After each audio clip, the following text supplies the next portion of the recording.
The sky over Nebraska hung low that November afternoon, bruised purple and heavy with snow that had not yet fallen. It was the kind of cold that settled into the bones before it ever touched the skin, the kind that made men think twice about mercy. Thomas Wade sat atop his gelding on the ridge above Sand Hollow, watching the land spread out beneath him in shades of white and gray. 3 years he had worked this territory. 3 years of sweat and silence, of building something from nothing with his own two hands. The deed to 80 acres lay folded in his coat pocket, paid for in blood and solitude. 6 head of cattle sold that morning for $240, enough to see him through winter, enough to keep a man alive. He should have ridden on, should have turned Duke toward home in the warm cabin waiting there. But something in the valley below caught his eye and held it. A woman. She moved across the snow-covered field like a figure from a nightmare, bent double under weight that should have broken her. Behind her, something large dragged through the white powder wrapped in canvas that had once been brown, but was now stained dark with old blood. 6 children followed in her wake, small shadows against the endless white. They moved in silence, a funeral procession, without music or mourners. Thomas narrowed his eyes. The thing she dragged was a body, a man's body judging by the size. Her husband, most likely. Dead and frozen and being hauled across frozen ground by a woman who looked like she weighed less than the corpse she pulled. His hand tightened on the reins. Duke shifted beneath him, sensing his tension. In the distance, he could see their destination. A half-collapsed cabin window stuffed with rags, roof sagging under the weight of neglect. No smoke rose from the chimney, no firewood stacked against the coming storms. This was not survival. This was the slow march toward death. The oldest boy, maybe 10 or 11, carried an axe that seemed too heavy for his thin arms. He walked beside his mother, his small frame, a pathetic shield against the world. The other children huddled together barefoot in the snow. One of them was coughing, the sound carrying across the empty space between them. Thomas felt something twist in his chest, a pain he had thought long buried. 3 years ago, he had dug 2 graves under a Missouri oak tree, one large one heartbreakingly small. He had buried his wife Margaret with their daughter Rose cradled in her arms, both taken by cholera in the space of 18 hours. He remembered the weight of the shovel in his hands, the sound of dirt hitting wood, the way Margaret's last words had echoed in the silence. Promise me, take care of Rose. He had promised, and he had failed. When the graves were filled and the prayers were said, Thomas had burned his house to the ground. He had walked away from Missouri with nothing but his horse, his tools, and a hole in his chest where his heart used to be. West, always west, running from the ghost that followed him. Now, 3 years later, looking down at this woman and her 6 children, he felt those ghosts stirring again. He could ride on, should ride on. This was not his burden to carry. But even as the thought formed, Duke was already turning down the slope. Thomas Wade had spent 3 years learning how to live alone.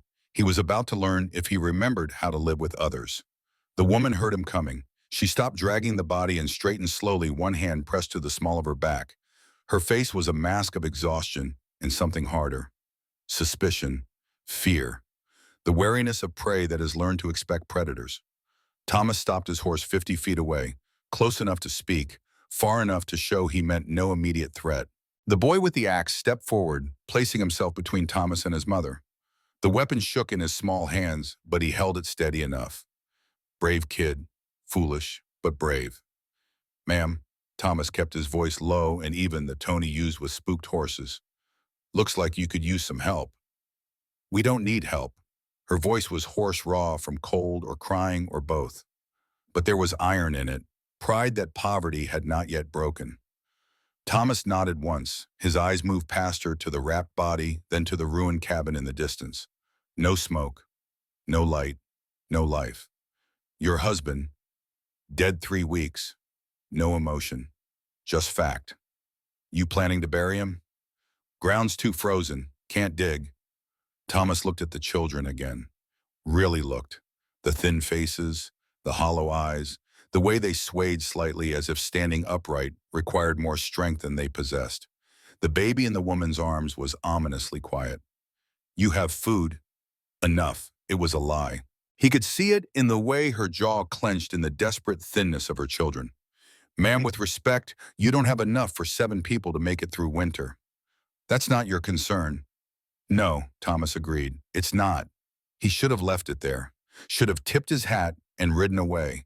But the boy was staring at him now, and something in those eyes reminded Thomas of Rose. The same shape, the same desperate hope, trying to hide behind false courage. I have a cabin, Thomas heard himself say. 2 miles north, room enough, food enough. You and your children could stay the winter. The woman's eyes narrowed. In exchange for what? The question hit him like a slap, but he understood it. A widow alone learned quickly that nothing came free. Nothing, just work, cooking, cleaning, fair trade for shelter and food. I don't do that kind of work. Thomas felt heat rise in his face. I'm not asking for that kind of work. I'm offering shelter, ma'am. Nothing more. Men always want more. I'm not other men. She laughed a bitter sound without humor. That's what they all say. The boy stepped closer, the axe raised slightly. What do you want with us, mister? Thomas looked down at the child, saw the fear beneath the bravado, saw a boy trying to be a man because no man had remained to show him how. He dismounted slowly, keeping his hands visible. When he knelt, he put himself at eye level with the boy. 3 years ago, I had a wife. Her name was Margaret. I had a daughter. Her name was Rose. They died of cholera in Missouri. I buried them myself because there was no one else to do it. His voice was steady, but his hands shook slightly. I came west to start over. Built a cabin, bought land, tried to forget, but I can't. Every day I wake up alone and remember what I lost. He paused, meeting the boy's eyes. Yesterday I saw your mother in town. I saw her trying to buy flour with coins that weren't enough. I saw people turn away. And I rode home and I lay awake all night thinking about what happens when winter comes and you have nothing. I'm not here because I'm a good man. I'm here because I can't watch another family die when I have the means to prevent it. The boy's grip on the axe loosened slightly. You lost your little girl. I did. How old was she? 3. The boy's lower lip trembled. My sister is 3. Lucy, she's cold all the time now. Thomas nodded. He understood. He stood slowly looking at the woman. Ma'am, I know you have no reason to trust me. I know every instinct tells you to refuse. But your children are dying. You know it. I know it. And I'm offering you a way to save them. You can walk away from my offer and I'll respect that choice. But I won't stand by and watch them freeze or starve when I have a warm house and food to spare. The woman stared at him for a long moment. Her jaw worked, grinding words she would not speak. Then she looked down at the bundle in her arms. The baby. Thomas saw her face change, saw fear break through the armor of pride. Grace, her voice cracked on the name. The baby, she's sick. She stopped crying this morning. How long has she been sick? A week, maybe more. Fever and cough. I have no medicine, no money for a doctor. Thomas felt ice settle in his stomach. He had heard that silence before, the terrible quiet that preceded death. Let me see her. The woman hesitated, then slowly unwrapped the bundle. The baby inside was far too small for 10 months old. Her skin was pale, tinged with blue around the lips. Her breathing was shallow and rapid. As Thomas watched, her tiny chest stuttered, caught, and stopped. She's not breathing. The woman's voice rose in panic. Grace, Grace. Thomas moved without thinking.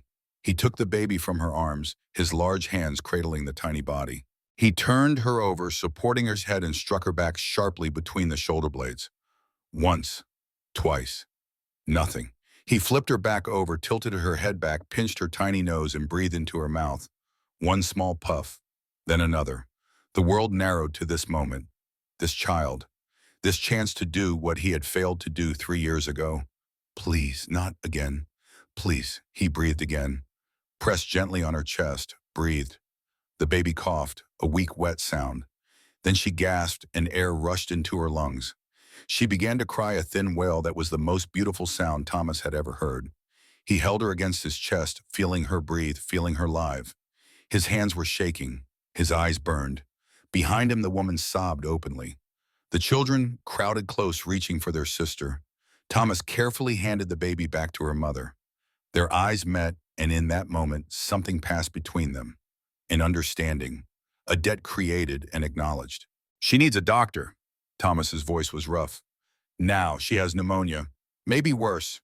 Without treatment, she won't last the week. I told you, I have no money. I have money. Thomas stood, brushed snow from his knees. The town is 2 hours by wagon. Dr. Morrison will see her. I'll pay. Why? The question came out broken. Why would you do this? Thomas looked at her. At this woman who had dragged a corpse through snow rather than ask for help. At these children who stood silent in the cold because they had learned that crying changed nothing. Because 3 years ago I held my daughter while she died. I held her and I couldn't save her. I couldn't do anything but watch. His throat tightened. Just now I held yours and she lived. And I'll be damned if I let that slip away because of pride or fear or money. He walked to his horse, pulled himself into the saddle, looked down at them. My wagon is at my cabin, 2 miles north. I'll bring it here, load your family, and take you to town. After the doctor sees your baby, you can decide. Come home with me or go back to your cabin. Your choice. But I'm not leaving without knowing that child will live. He turned Duke and rode away before she could argue. Behind him, Sarah Brennan stood in the snow holding her crying baby surrounded by her silent children. She looked at the body of her dead husband, at the ruined cabin, at the impossibility of surviving what was coming. Then she looked at the retreating figure of Thomas Wade, and for the first time in 3 weeks, she let herself feel something other than despair. Hope, fragile and terrifying, but hope nonetheless. An hour later, Thomas returned with his wagon. It was a sturdy farm wagon built for hauling timber and supplies, but today it carried blankets and a canvas cover to keep out the wind. He had stoked the fire in his cabin, high before leaving heating stones that now lay wrapped in cloth in the wagon bed. Warmth, the most precious commodity in winter. Sarah had moved her husband's body to the small smokehouse behind the cabin. She said nothing about it, and Thomas did not ask. Some burials had to wait for spring. The children climbed into the wagon without speaking. They moved with the practiced efficiency of those who had learned not to waste energy on unnecessary motion. Thomas noted how they positioned themselves. The oldest boy, Samuel, sat near the back, watching Thomas with wary eyes. The 2 girls, Emma and Lucy, held the smaller children between them for warmth. Daniel, the 7-year-old, kept his hand on a small knife at his belt. Not a weapon, a tool, but held like a weapon nonetheless. Sarah climbed up last, cradling Grace against her chest. She sat on the bench beside Thomas but kept as much distance between them as the narrow seat allowed. Thomas flicked the reins and the horses began to move. They rode in silence for the first mile. The only sounds were the creak of wheels on frozen ground and the labored breathing of the baby. Thomas kept the horses at a steady walk, fast enough to make progress, slow enough not to jostle the sick child. The landscape around them was bleak. Winter had stripped the land to its bones. Bare cottonwoods stood like sentinels along the frozen creek beds. Prairie grass, once golden, now lay flattened and gray beneath the snow. In the distance, the mountains rose dark against the pale sky, their peaks already white with the early storms. This was hard country. It took everything from those who tried to tame it and gave nothing back but the chance to try again tomorrow. Thomas had learned that lesson in blood and hunger. He wondered what this woman had paid to learn it. Finally, Sarah spoke. Her voice was quiet, barely audible over the wind. If I come to your house and you hurt me or my children, I'll kill you. Thomas did not turn to look at her. I know. I mean it. I've killed before. Your husband, she flinched as if struck. No, but I've thought about it. Toward the end, when the drink made him mean, I thought about it plenty. I don't drink. All men drink. Not all, not anymore. Thomas paused. My father drank, beat my mother until the day she died. I swore I'd never be like him, so I don't drink. Not ever. Sarah was quiet for a moment. How did your wife die? Really, Bo? Cholera, like I said, Missouri summer of '68. The whole town got sick. Margaret first, then arose. I tried everything, kept them cool, made them drink water, prayed until my knees bled. They died anyway. You blame yourself. It was not a question. Every day. You shouldn't. Disease doesn't care about blame. Knowing that doesn't make it easier. They lapsed into silence again. But it was a different silence now.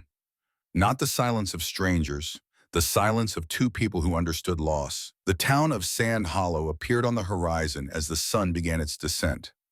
It was a small settlement, maybe 300 souls built around a crossroads, and sustained by the ranches scattered across the valley. One main street, a dozen buildings, a church with a steeple that leaned slightly to the left as if the wind had been pushing it for years and was slowly winning. Doc Morrison's office was a small building attached to his home painted white with a red cross on the door. Light showed in the windows. Thomas pulled the wagon to a stop and climbed down. "Wait here." He reached up to help Sarah down, but she ignored his hand and climbed down herself. "I'm coming in." Thomas nodded. He should have expected that. She was not the kind of woman who let others decide her child's fate. Inside the office was warm and smelled of carbolic acid and tobacco.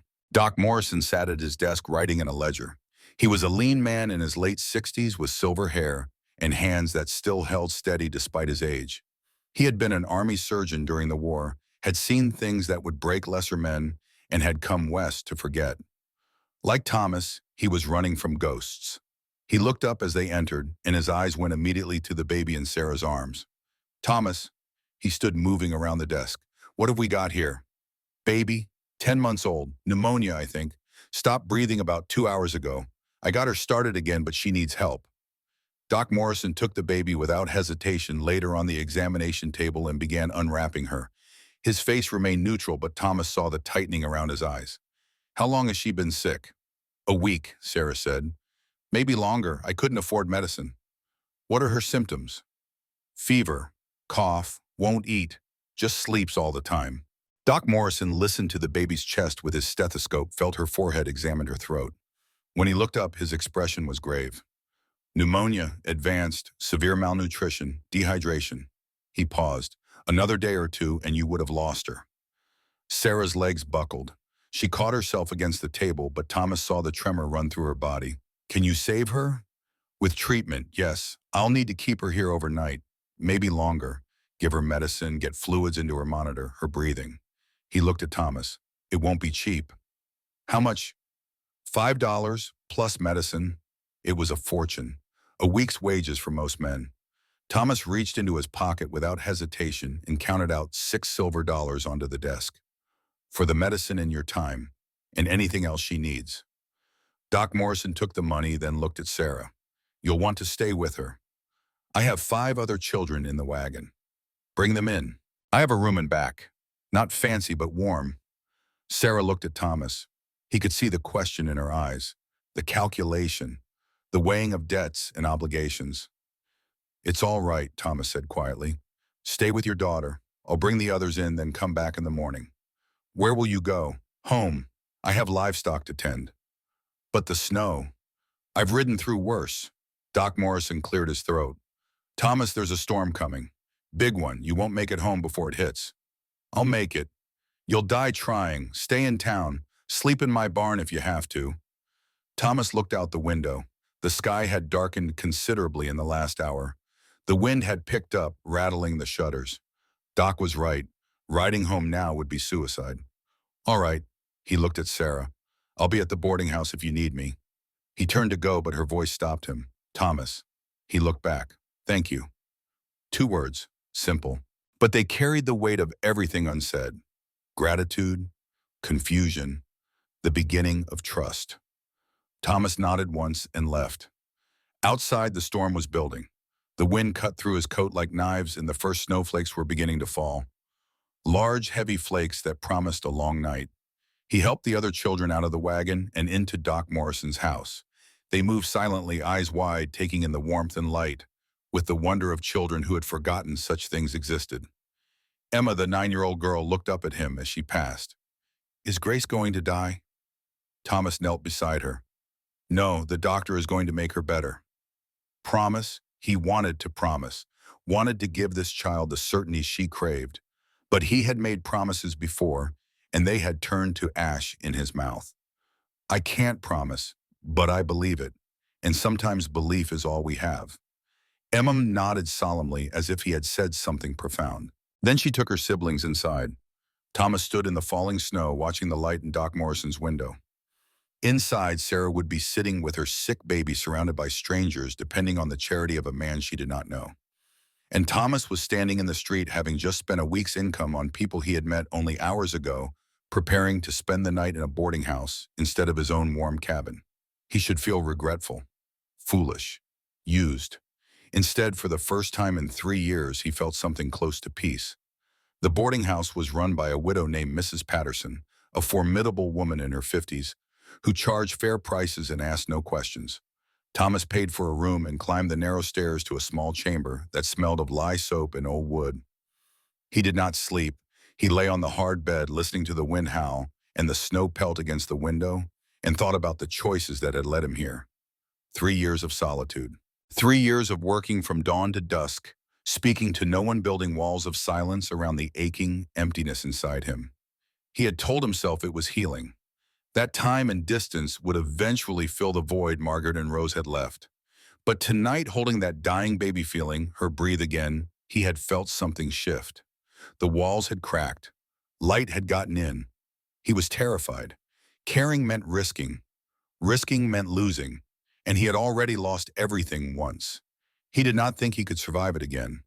But when he closed his eyes, he saw Sarah's face. The fierce determination. The bone-deep exhaustion. The love for her children that burned bright enough to keep her standing when any sane person would have collapsed. She was still fighting. After burying 3 children, after years with a drunk, after being left alone with 6 mouths to feed and no hope of survival, she was still fighting. Thomas had stopped fighting 3 years ago. He had built his cabin, worked his land, and existed, but he had not fought, had not hoped, had not lived. Maybe it was time to try again. The storm raged through the night. By morning, Sand Hollow was buried under 2 feet of fresh snow. The world had turned white and silent, muffled under winter's heavy blanket. Thomas rose early, washed in cold water from the basin, and made his way to Doc Morrison's office. The streets were empty. Most sensible people were staying inside. He found Sarah in the back room, asleep in a chair beside a small bed where Grace lay breathing steadily. The baby's color was better. The blue tinge was gone from her lips. She slept peacefully. One small hand curled against her cheek. Sarah woke as he entered. She blinked disoriented, then focused on him. "How is she?" Thomas kept his voice low. "Better. The fever broke an hour ago. Doc says she'll live." The relief in her voice was profound. Thomas felt an answering relief in his own chest. "And the others, sleeping? They ate last night. Real food, bread and stew." Emma cried. Sarah's voice wavered. She cried because she'd forgotten what butter tasted like. Thomas said nothing. There were no words adequate to that kind of poverty. Sarah stood stretched, winced as her back protested. "You came back." "I said I would. Men say a lot of things. I keep my word." She studied him for a long moment. "I believe you." It was a small statement, but it meant everything. "The storm is over," Thomas said, "but the roads will be bad for a few days.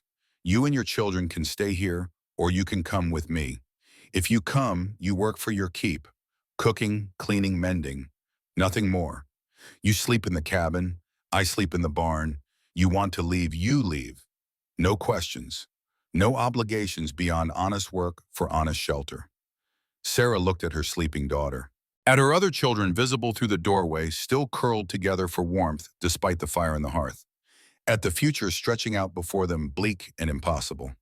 Then she looked at Thomas. "If I say yes, it's only for the winter." "I understand. And if you break your word, I'll make you regret it."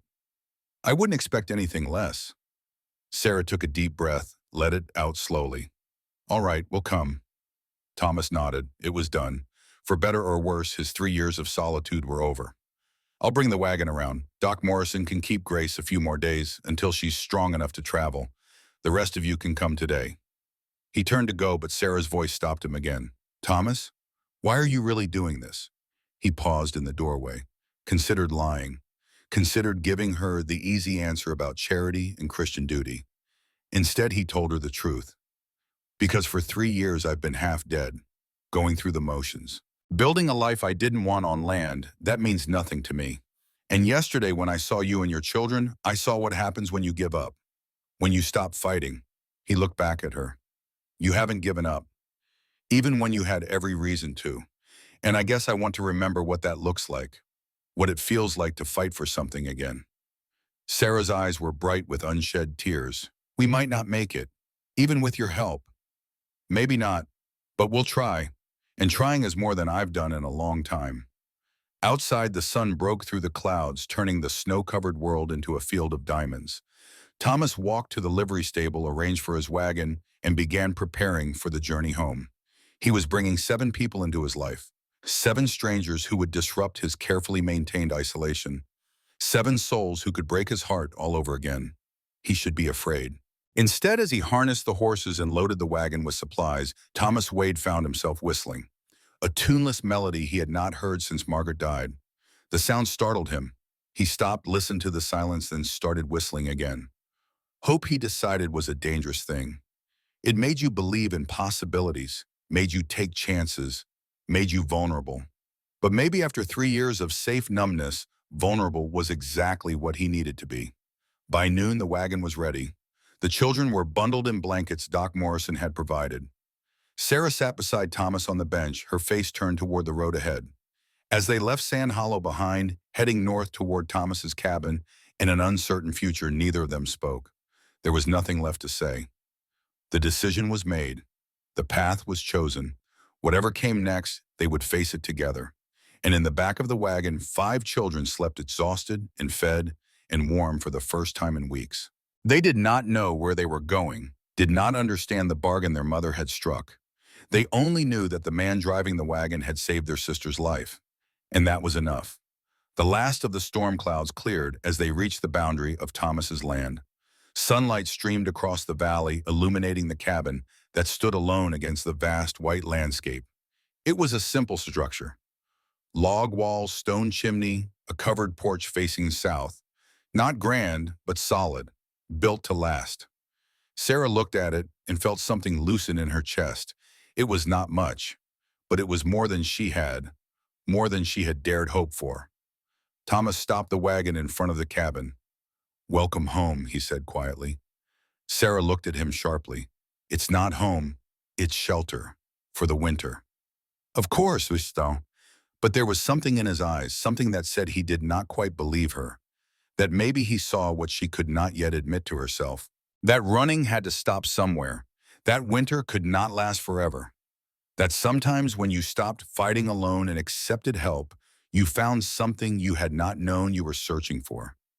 Sarah climbed down from the wagon and looked at the cabin, at the smoke rising from the chimney, at the promise of warmth and safety. Behind her, her children were waking, looking around with wide eyes at this new place. And somewhere deep inside, beneath the layers of caution and fear and hard-won distrust, Sarah Brennan felt the tiniest flicker of something dangerous. Not hope, not yet, but the possibility of hope, which was perhaps even more terrifying. Thomas unloaded the wagon in silence, carrying blankets and supplies into the cabin. Inside, the fire he had built that morning still burned, filling the single large room with warmth. He had 2 beds as promised, one large, one small. He pointed Sarah toward the large bed. "You and the children take that one. I'll sleep in the loft when I'm inside. Most nights I'll be in the barn." Sarah nodded. She was too tired to argue, too tired to question. She just wanted her children warm and safe. As the sun set on that first day, Thomas stood outside his cabin and watched smoke rise from his chimney into the darkening sky. Inside, he could hear the soft sounds of children settling in, Sarah's voice low and gentle as she tucked them into bed. 3 years of silence broken. He did not know if this was a beginning or just a different kind of ending. Did not know if he was saving this family or condemning them all. But as he turned toward the barn where he would sleep, Thomas Wade allowed himself one small smile. For the first time in 3 years, his house was not empty, and that he decided was enough for now. The first week passed in a rhythm older than language. Wake before dawn, feed the stock, chop wood, melt snow for water, cook, eat, work, sleep, repeat. Thomas had lived this rhythm alone for 3 years, his movements precise and solitary as a monk's devotions. Now the silence was broken by the sounds of children, small feet on wooden floors, whispered conversations. The occasional laugh quickly stifled as if joy were something dangerous that might be taken away. He woke on the 7th morning to the smell of coffee. Real coffee, not the chicory substitute he had been drinking.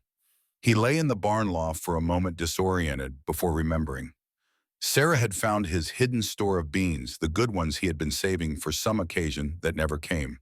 The sky outside was still dark. 4:30, maybe 5. He dressed quickly in the cold, pulling on wool pants worn soft with age, a flannel shirt, his heavy coat. His breath made clouds in the frozen air. The horses stirred as he climbed down from the loft. Duke nickered softly a greeting. Thomas ran his hand along the gelding's neck, feeling the warmth of muscle beneath winter coat. "Morning, old man." Duke pushed his nose against Thomas's chest, searching for the carrot that was usually there. Thomas smiled and produced it from his pocket. Some rituals were worth keeping.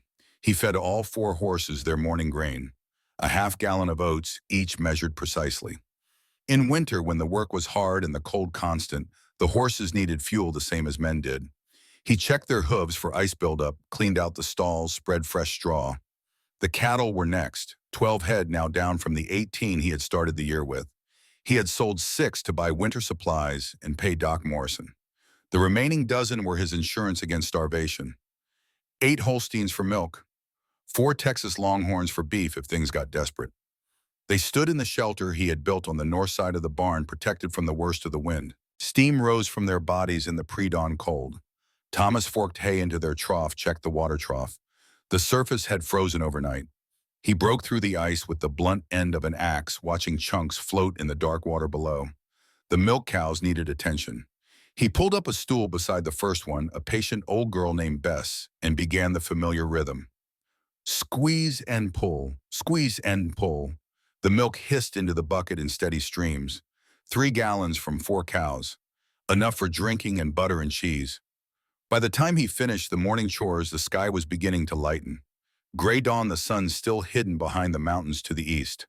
Thomas carried the milk bucket toward the cabin, his boots crunching through snow that had fallen during the night. Not much, just an inch or 2, but more was coming. He could feel it in the air, smell it on the wind. The cabin door opened as he approached. Sarah stood framed in the doorway, backlit by firelight. She had been up for at least an hour, he realized. The fire was already built high, the coffee-made bread dough rising in a bowl near the hearth. "Morning." She took the milk bucket from him without waiting for an invitation. Their fingers brushed, both pulled back as if burned. "Morning." Thomas stomped snow from his boots. "You didn't have to wake so early." "Habit. I've been waking before dawn for 12 years. She poured milk into a clean jar, set it aside. "Children don't wait for daylight to be hungry." Thomas nodded. He understood. Some patterns were carved too deep to change. Inside the cabin had been transformed. Not in any dramatic way. Just small things. The floor had been swept. The dishes from last night were washed and stacked. The blankets on the children's bed were folded with military precision. Sarah's presence was written in these details, in the ordering of chaos into something manageable. The children were still asleep, 6 lumps under blankets, breathing in the soft rhythm of the young. All except Samuel. The boy sat at the table, dressed and alert, reading one of Thomas's books by firelight. He looked up as Thomas entered. "Morning, sir." "Samuel." Thomas hung his coat on the peg by the door. "You're up early." "Wanted to finish this chapter. It's about crop rotation. Says you should never plant the same thing in the same field 2 years running." Thomas poured himself the coffee, surprised. "You read well." "Ma taught me. She was a school teacher before she married Pa." Thomas glanced at Sarah. She had her back to them, working dough on the counter, but he saw her shoulders stiffen slightly. "Your mother is a wise woman." "Yes, sir." Samuel closed the book carefully. "Sir, can I ask you something?" "Go ahead." "The fence on the north side, the one we fixed last week. How do you know it's strong enough? I mean, how do you know the wolves won't break through again?" Thomas sat down across from the boy. This was a real question, the kind that mattered, the kind that taught more than books ever could. You test it every day, walk the fence line, look for weak points, places where the wire is loose or the posts are starting to rot. You fix small problems before they become big ones. But that takes a lot of time. It does, but less time than rebuilding the whole fence, and less time than tracking down scattered cattle that got through a break. Samuel nodded slowly, absorbing this. Pa never did that. He'd fix something once and forget about it until it broke completely. Sarah turned from the counter. "Samuel." "It's true, Ma. You know it is." She said nothing, but her jaw was tight. Thomas spoke carefully. Every man has his own way of doing things. Your pa did the best he could with what he knew. His best wasn't very good. Samuel. Sarah's voice had an edge now. The boy fell silent, but Thomas saw the anger in his eyes. The resentment of a child who had watched his father fail and was old enough to understand what that failure meant. Thomas knew that anger, had felt it himself watching his own father drink away their farm beat, his mother die in a gutter with nothing to show for 50 years of life. Some legacies were heavy burdens. Tell you what, Thomas said, after breakfast you come with me. I need to check the fence line anyway. You can help. Samuel's face lit up. Yes, sir. Breakfast was oatmeal with milk and butter bread with honey. Simple food, but there was enough of it. Thomas watched the children eat. They were slower than that first night, more controlled. Learning that food would be there tomorrow, that they did not need to gorge like starving dogs. Emma, the 9-year-old, helped her mother serve. She moved quietly, efficiently, a small shadow. When she set Thomas's bowl in front of him, she whispered thank you so softly he almost missed it. Lucy and Lily, the 5-year-old twins, ate in perfect synchronization as if they were two parts of one being. They watched Thomas with identical wide eyes, half curious, half afraid. Daniel, the 7-year-old, ate with one hand while the other rested on his pocket. Thomas had seen the small knife the boy carried, had not mentioned it. Everyone needed something to make them feel safe. Baby Grace was still with Doc Morrison, recovering. The cabin felt incomplete without her, like a song with a missing note. After breakfast, Thomas and Samuel saddled 2 horses, Duke for Thomas, a smaller mare named Belle for the boy. Sarah watched from the porch, her face unreadable. Keep him safe, she said. It was not a request. I will. They rode north following the fence line that marked the boundary of Thomas's land. The morning was cold and clear. The sky pale blue, the sun just cresting the mountains. Their breath and the horse's breath made clouds in the frozen air. Thomas rode slowly, stopping every 100 yards to inspect the fence. He showed Samuel what to look for. Posts that had frost-heaved wood that was splitting wire that had lost tension. See here. Thomas pointed to a section where the wire sagged slightly between posts. This needs tightening. If we leave it, animals will push it under, or the next big wind will pull it down completely. How do you fix it? Thomas pulled wire cutters and a come-along from his saddlebag. He showed Samuel how to attach the come-along to the wire, how to crank it slowly until the slack was gone, how to secure it with new staples driven deep into the wood. Always carry your tools, Thomas said. You never know what you'll find. They worked their way along the fence, fixing small problems, marking larger ones for later attention. Samuel asked questions, good questions, about fence design and post depth and why you use barbed wire instead of smooth. Thomas answered them all, found himself enjoying the teaching. He had been a father once briefly, had imagined long years of teaching Rose about the world. Those years had been stolen. But here now, with this serious-faced boy, he felt an echo of that lost future. At the northern corner of his property, where his land bordered Marcus Dalton's vast holdings, they stopped. The fence here was in good condition. Thomas had made sure of that. Dalton was not a man who respected boundaries unless they were clearly marked and strongly defended. Is this Dalton's land? Samuel asked, looking at the expanse beyond the fence. It is. Ma says he's a bad man. Your ma is right. Will he try to hurt us? Thomas looked at the boy, considered lying, decided against it. Samuel had seen enough of the world to recognize lies when he heard them. He might. He wants my land, wants the water rights that come with it. He's used to getting what he wants. Will you sell? No. Even if he threatens us. Especially if he threatens us. A man who gives in to threats never stops running. Samuel nodded. Pa used to run, from debts, from people he owed money. We moved 5 times in 3 years. That must have been hard. It was. Ma tried to make it seem like an adventure, but Emma and me, we knew. We always knew. They sat on their horses in silence for a moment, looking out over Dalton's land. It was impressive, Thomas had to admit. A sprawling ranch house in the distance, barns and outbuildings, hundreds of cattle grazing in the valley. This was real wealth, the kind that bought power and influence. Sir, Samuel's voice was quiet. Yes. If Dalton comes for us, will you fight? Thomas turned in his saddle, met the boy's eyes. If I have to, but fighting is the last thing a smart man does. First you try talking, then you try the law. Fighting only happens when all else fails. Pa tried talking. It never worked. Sometimes it doesn't, but you have to try anyway. That's what separates men from animals. They rode back in silence. But it was a comfortable silence, the kind that grows between people who understand each other. As they approached the cabin, Thomas saw 3 horses tied to his porch rail. His hand moved instinctively to the rifle in his saddle scabbard.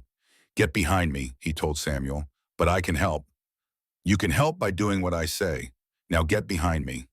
The boy obeyed, though Thomas could feel his resentment. 3 men stood in front of the cabin, Marcus Dalton in the center flanked by 2 hired guns. Sarah stood on the porch, her body blocking the door. The other children were inside, visible through the window. Thomas dismounted slowly, keeping his hands visible, left the rifle in its scabbard. This was not the time for guns. "Dalton." "Wade." Marcus Dalton was a big man, 6 feet tall and broad across the shoulders.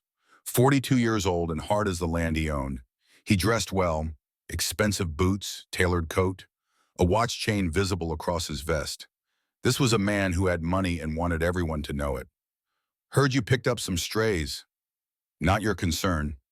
Everything in this valley is my concern."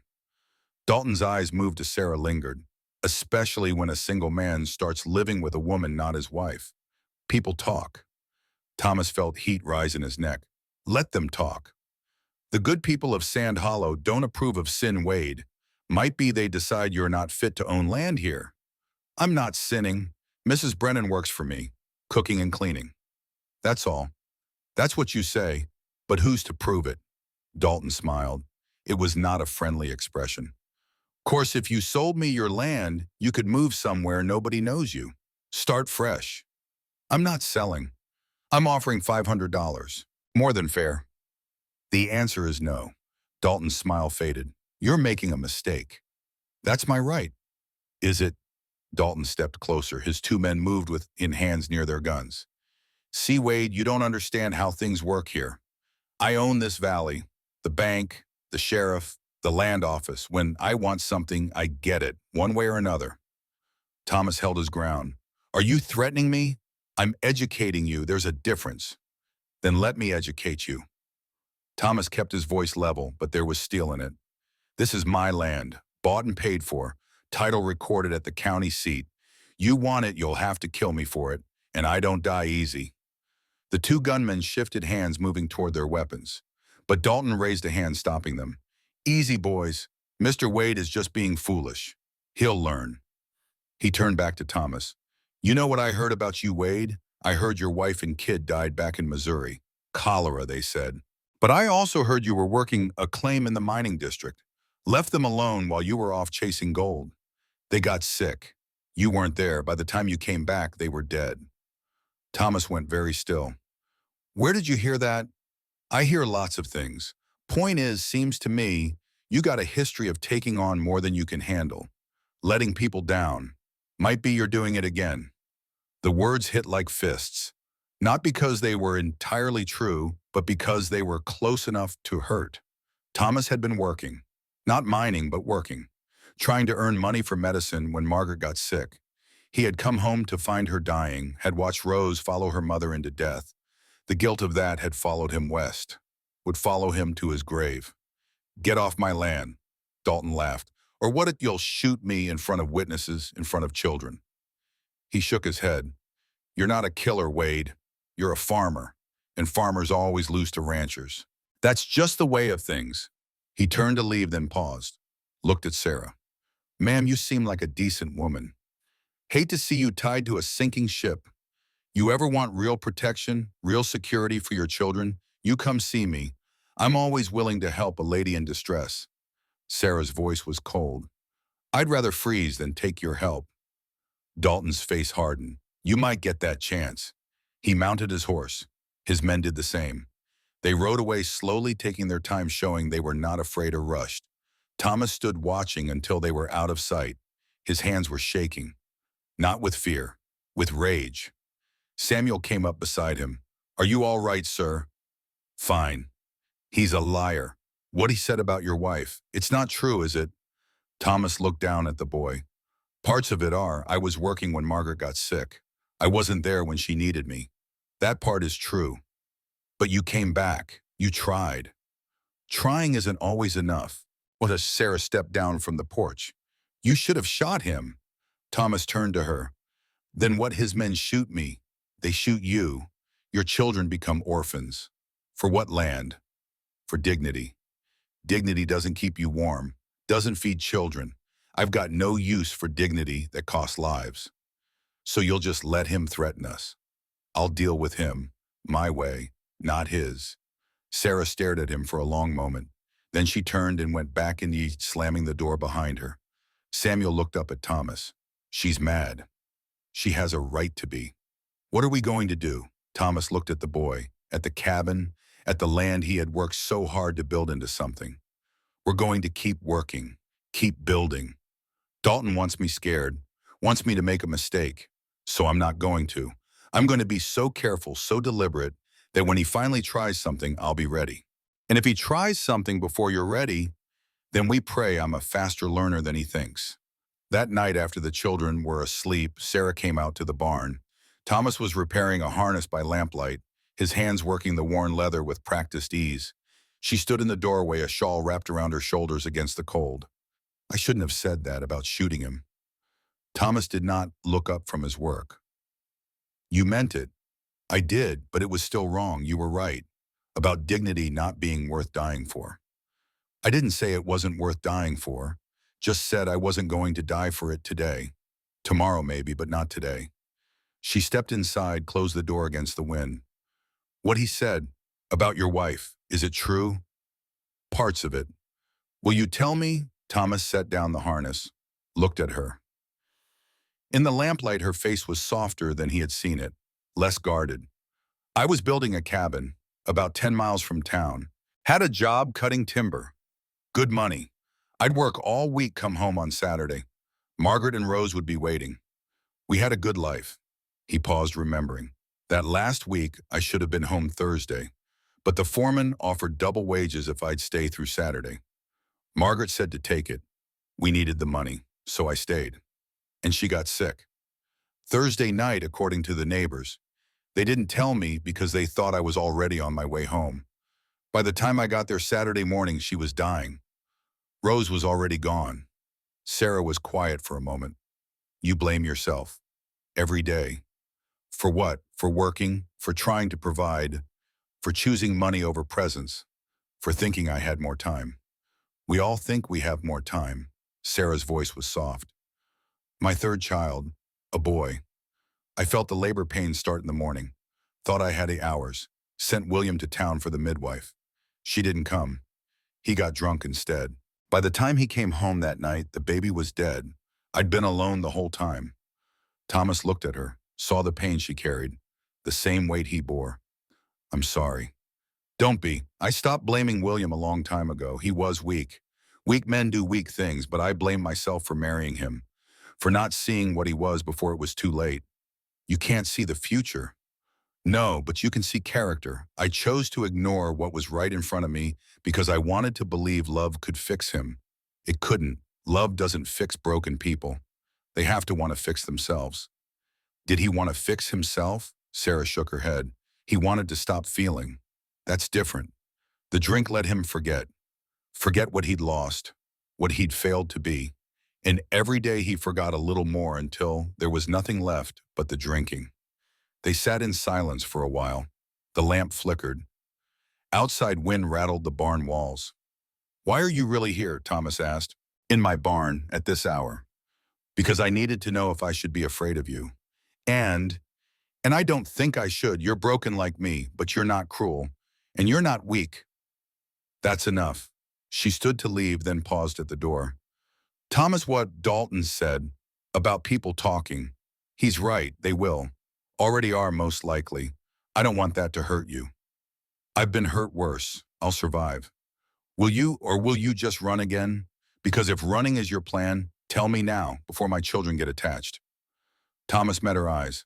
I'm not running. This is my land, my home. And as long as you and your children need it, it's yours too. Sarah nodded. Then she left, closing the door softly behind her. Thomas sat alone in the lamplight, thinking about broken people and second chance, and the difference between dignity and survival. Outside, the wind was picking up. He could smell snow on the air. A big storm, coming soon. 2 days later, the storm hit. It came from the north just after midnight, announced by wind that screamed like something alive and hungry. Thomas woke to the sound of the barn roof groaning under the assault. He dressed quickly, knowing what was coming. The blizzard arrived with the force of judgment. Snow so thick you could not see your hand in front of your face. Wind that could knock a grown man down. Temperature dropping so fast you could feel it through your coat. Thomas made his way from the barn to the cabin, one hand on the guide rope he had strung between the buildings for exactly this purpose. Without it, he would have been lost in 3 steps. Inside the cabin, the children were awake and terrified. The wind howled like wolves, the walls shook, the fire in the hearth guttered and threatened to die. Sarah stood in the center of the room, calm as stone, directing the children. Emma, more wood on the fire. Samuel, check the windows. Make sure the shutters are latched. Lucy, Lily, you stay in bed and keep Grace warm. Grace was home now, recovered enough to travel. The baby sat in the bed, eyes wide, too frightened to cry. Thomas crossed to Sarah. The barn roof, I heard it groaning. If it collapses, we lose the horses and cattle. You can't go out in this. I have to. Without the animals, we don't survive winter. You won't survive the next 10 minutes in that storm. I'll use the guide rope, tie myself to it. If I get in trouble, you can pull me back. And if the rope breaks, then you'll know not to send anyone else after me. He said it lightly, but she did not smile. This is foolish. Most necessary things are. He gathered what he needed. Extra rope, hammer, nails, a knife. He wrapped a scarf around his face, leaving only his eyes exposed. Put on his heaviest coat, his thickest gloves. Sarah watched him prepare. When he was ready, she caught his arm. Don't die. I'll do my best. I'm serious. My children have lost enough. They don't need to lose you too. Something in the way she said it made Thomas pause. This was not just about the children. I'll come back. He stepped out into the storm. The wind hit him like a physical blow, nearly knocking him down. Snow stung his exposed skin like needles. The cold was immediate and absolute. This was not weather. This was warfare. He clipped his safety rope to the guide rope and began pulling himself toward the barn. Each step was a battle. The wind pushed him sideways. Snow filled his eyes, his nose, his lungs. He could not see, could not breathe, could only pull himself forward, one handhold at a time. The barn appeared suddenly, a dark shape in the white chaos. He stumbled through the door and into relative calm. The animals were agitated. The horses stamped and whinnied. The cattle lowed in distress. Above him, the roof groaned ominously. Thomas climbed the ladder to the loft. He could see the problem immediately. The north corner where the wind hit hardest was starting to separate from the main structure. Another hour of this, and the whole thing would come down. He worked quickly despite the cold that was already numbing his fingers. Drove new nails to secure the loose boards. Tied support ropes from the questionable section to the main beams. It was rough work, makeshift, but it might hold. He was hammering the last nail when he heard the crack. The main support beam, old wood, stressed beyond its limit, split lengthwise. Thomas had 1 second to understand what was happening. 1 second to know he had failed. Then the beam swung down and caught him across the shoulders. He fell. The impact drove the air from his lungs. Pain exploded in his left shoulder. He lay on the loft floor, unable to move, unable to breathe, while above him, the roof continued its slow collapse. This was how it ended, crushed in his own barn, killed by his own stubborn refusal to let go. Margaret and Rose would be waiting. Perhaps that was not so bad. Then he heard shouting. The barn door crashed open. Sarah burst through, snow-covered, wild-eyed. Thomas! He tried to answer. Could not. No air. She was up the ladder in seconds, impossibly fast. She saw the beam across his shoulders, saw him struggling to breathe. Hold on. She braced herself against the ladder and pushed. The beam shifted slightly. Not much, but enough. Thomas drew a gasping breath. Pain lanced through his shoulder. Again, Sarah said through gritted teeth. Push when I push. They pushed together. The beam moved. Thomas rolled out from under it. Sarah grabbed his good arm. Can you stand? He nodded. She helped him up. Together they stumbled to the ladder down to the barn floor. The animals, Thomas gasped. Forget them. We're leaving. Sarah, if the roof goes, they'll die. If we stay, we'll die. Move. She half dragged, half carried him to the door. Clipped them both to the guide rope. Let him out into the storm. The trip back to the cabin was a nightmare. Thomas could barely stay on his feet. His shoulders screamed with every movement. Sarah kept him upright through sheer will, her small frame supporting his larger one. They fell through the cabin door together. Samuel and Emma rushed to help. They got Thomas to a chair by the fire. Sarah stripped off his wet coat, examined his shoulder with hands that shook from cold and adrenaline. It's dislocated, she said. I need to set it. You know how? I watched Doc Morrison do it once. For William. Sarah. It has to be done, unless you want a useless arm for the rest of your life. Thomas nodded, set his jaw. Sarah looked at Samuel. Hold his good shoulder. Don't let him move. She gripped Thomas's injured arm, pulled hard and fast. The pain was blinding. Thomas heard himself shout. Then there was a pop, and the agony faded to merely excruciating. It's back, Sarah said. She was breathing hard. But you'll need to keep it still for a few days, maybe a week. Thomas leaned back in the chair, sweating despite the cold. You saved my life. You saved my daughter's. We're even. Not even close. Samuel brought him whiskey. Thomas drank, felt the fire spread through his chest. It helped a little. Outside, the storm continued its assault, but they were together. They were safe. For now, Sarah sat down beside him. Neither spoke, but when she reached out and took his hand, Thomas did not pull away. In the corner, the children watched with knowing eyes. Something had shifted, changed. Their mother holding hands with the man who had saved them, the man she had just saved in return. Family, they were learning, was not always about blood. Sometimes it was about who stayed when staying was hard. The storm lasted through the night and into the next day. When it finally passed, the world was buried under 3 feet of fresh snow. The sky cleared to brilliant blue, the sun reflecting off the white landscape with blinding intensity. Thomas woke stiff and sore. His shoulder throbbed with every heartbeat, but when he tried to rise, Sarah's hand on his chest stopped him. Rest. I'll do the morning chores. You don't know how. Samuel does. You taught him. We'll manage. And they did.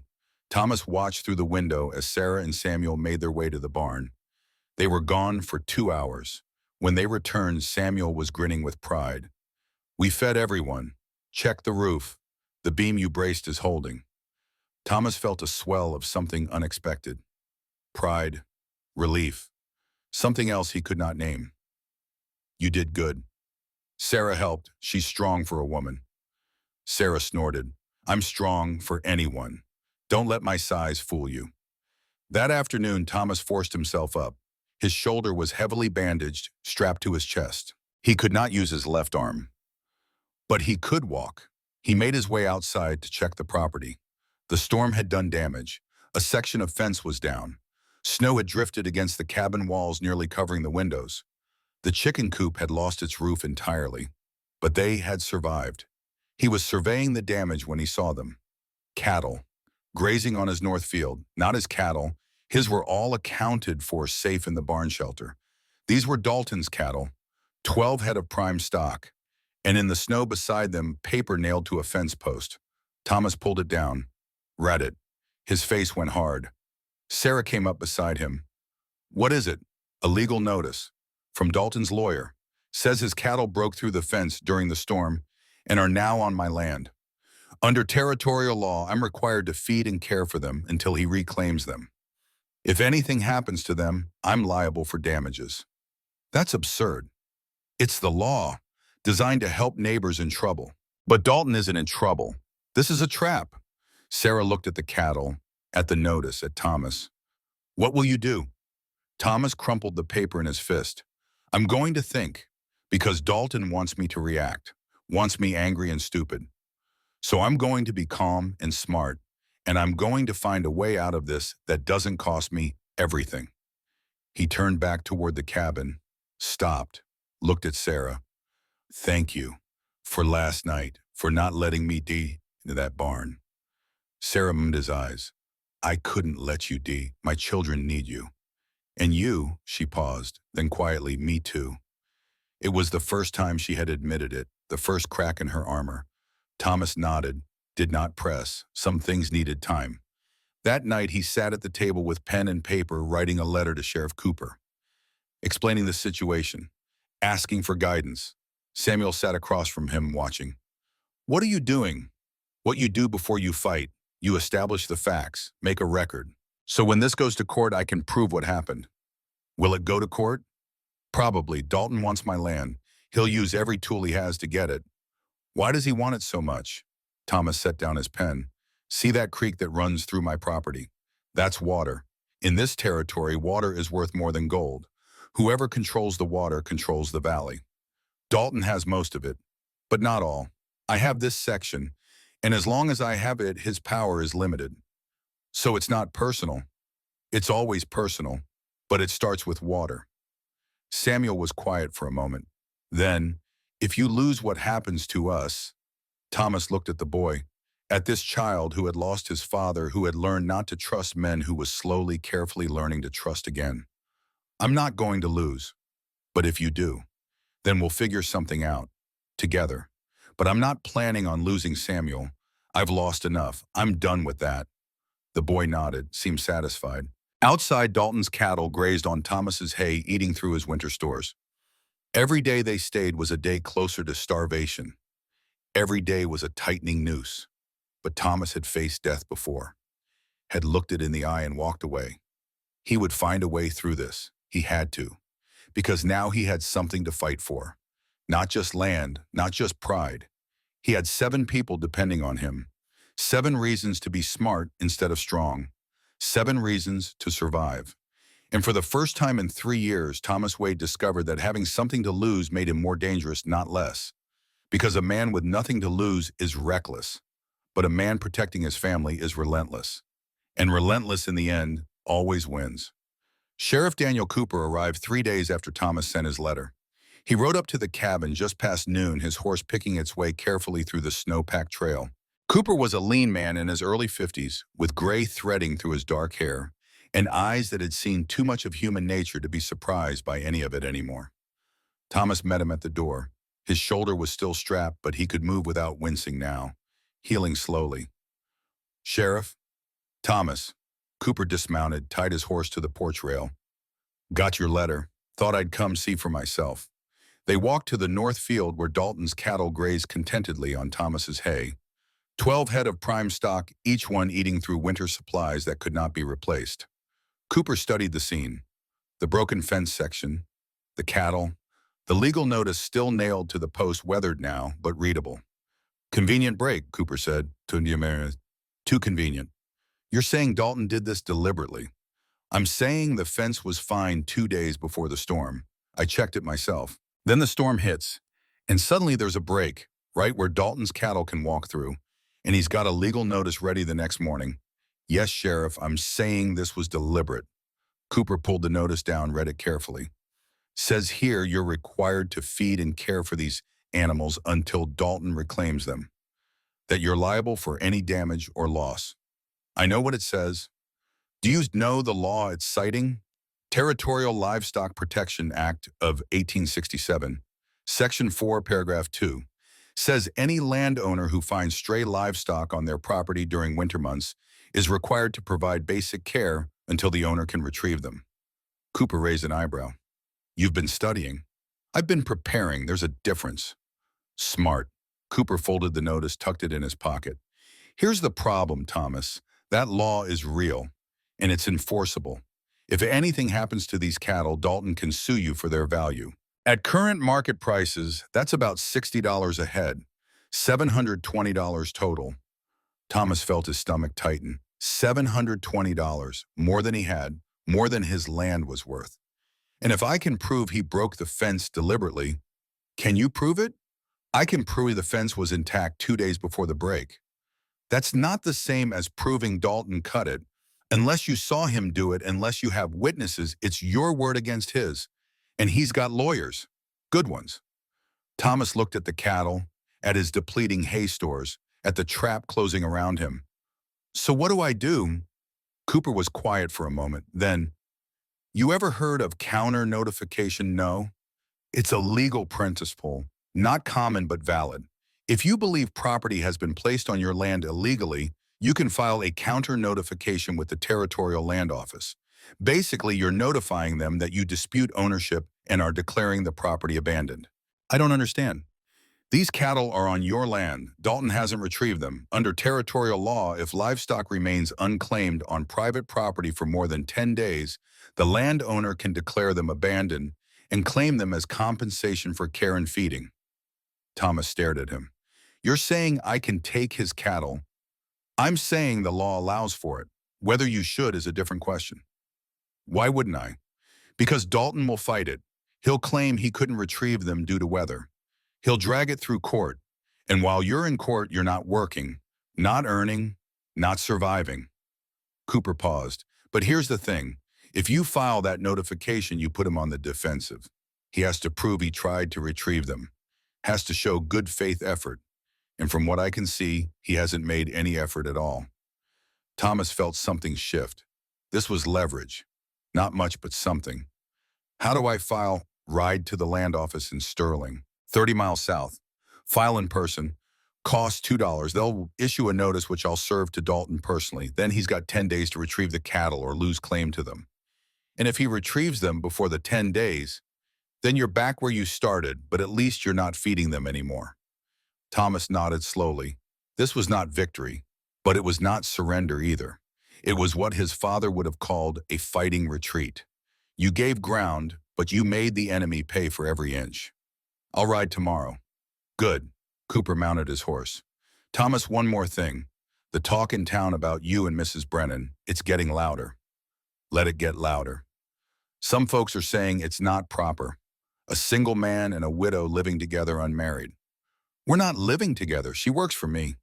I know that, you know that, but perception matters, especially with children involved. If enough people complain, the territorial court could get involved, could question Mrs. Brennan's fitness as a mother. Thomas felt ice form in his chest. They can't take her children.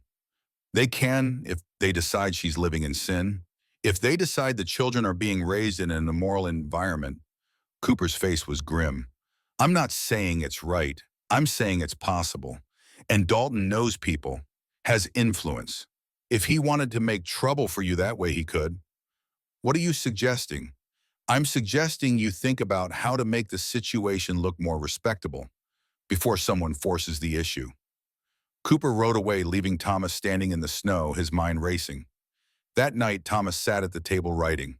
The children were asleep. Sarah sat across from him, mending a shirt by lamplight. What are you writing? She asked. A counter notification for the cattle.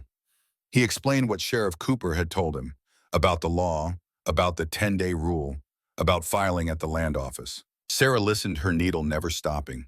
When he finished, she said, "That's smart, using their own law against them. It's not enough. Even if I win the cattle, Dalton will find another way. Then you'll find another counter. There's something else." Thomas set down his pen. Cooper mentioned the talk, about us, about it not being proper. Sarah's hands stilled. I know, I've heard it too. At the general store last week, women whispering. It could cause problems, legal problems, for you and the children. What kind of problems? Thomas told her. About territorial courts, about morality clauses, about the power to remove children from homes deemed unfit. Sarah's face went pale. They can't. The children are mine. They can if they decide you're living in sin. But I'm not. I work for you. That's all. I know, but we can't prove it. And in the eyes of the law, appearance matters as much as truth. Sarah was quiet for a long moment. Her hands trembled slightly as she set down the mending. What do we do? Thomas had been thinking about this all day, turning it over in his mind, looking for solutions that did not involve the one obvious answer. But there was no other way. Not one that protected her and the children. We could get married. The words fell into silence like stones into a well. Heavy, irrevocable. Sarah stared at him. What? It would solve the problem. If we're married, there's no question of propriety. No grounds for the court to intervene. That's insane. It's practical. It's a lie. We don't. She trailed off, flustered. It doesn't have to be real, just legal. A marriage in name only, to protect you and the children. Sarah stood abruptly, pacing to the window. She stood there, arms crossed, staring out at the darkness. I won't be a burden to you. You're not a burden. You've earned your keep 10 times over. I won't trap you into something you don't want. You're not trapping me. I'm offering. She turned to face him. Why, why would you tie yourself to a woman with 6 children? You could have anyone. Someone young, someone without all this baggage. Thomas stood, walked to her, kept a respectful distance, but held her gaze. I don't want anyone else, and I don't see baggage. I see a woman who dragged her husband's corpse through snow rather than give up. I see someone who saved my life in a blizzard. I see strength and courage and the kind of stubborn refusal to quit that I respect more than anything else in this world. Sarah's eyes were bright. You barely know me. I know enough. I know you're a good mother, a hard worker, someone who keeps her word. He paused. I know that when you're in my house, it doesn't feel empty anymore. She looked away. This is crazy. Probably. People will know it's not real. Let them think what they want. The law only cares about the certificate. Sarah was quiet for a long time. Thomas waited. This had to be her choice. He would not push. Finally, she spoke. What about you? What do you get from this? I get to keep you and your children by him. That's enough. That's not enough, not for a lifetime commitment. Then I get to not be alone anymore. I get to remember what it's like to have a family, even if it's not the traditional kind. He met her eyes. Shra, I'm not asking you to love me. I'm not expecting anything beyond what we already have. This is purely practical, a legal protection, nothing more. Sarah studied his face, looking for deception, for hidden motives, for the catch that experience had taught her always existed. She found none. If we do this, she said slowly, we do it right. No annulment later. No taking it back when things get hard. If we marry, we stay married. Agreed. And you sleep in the barn, like now. Of course.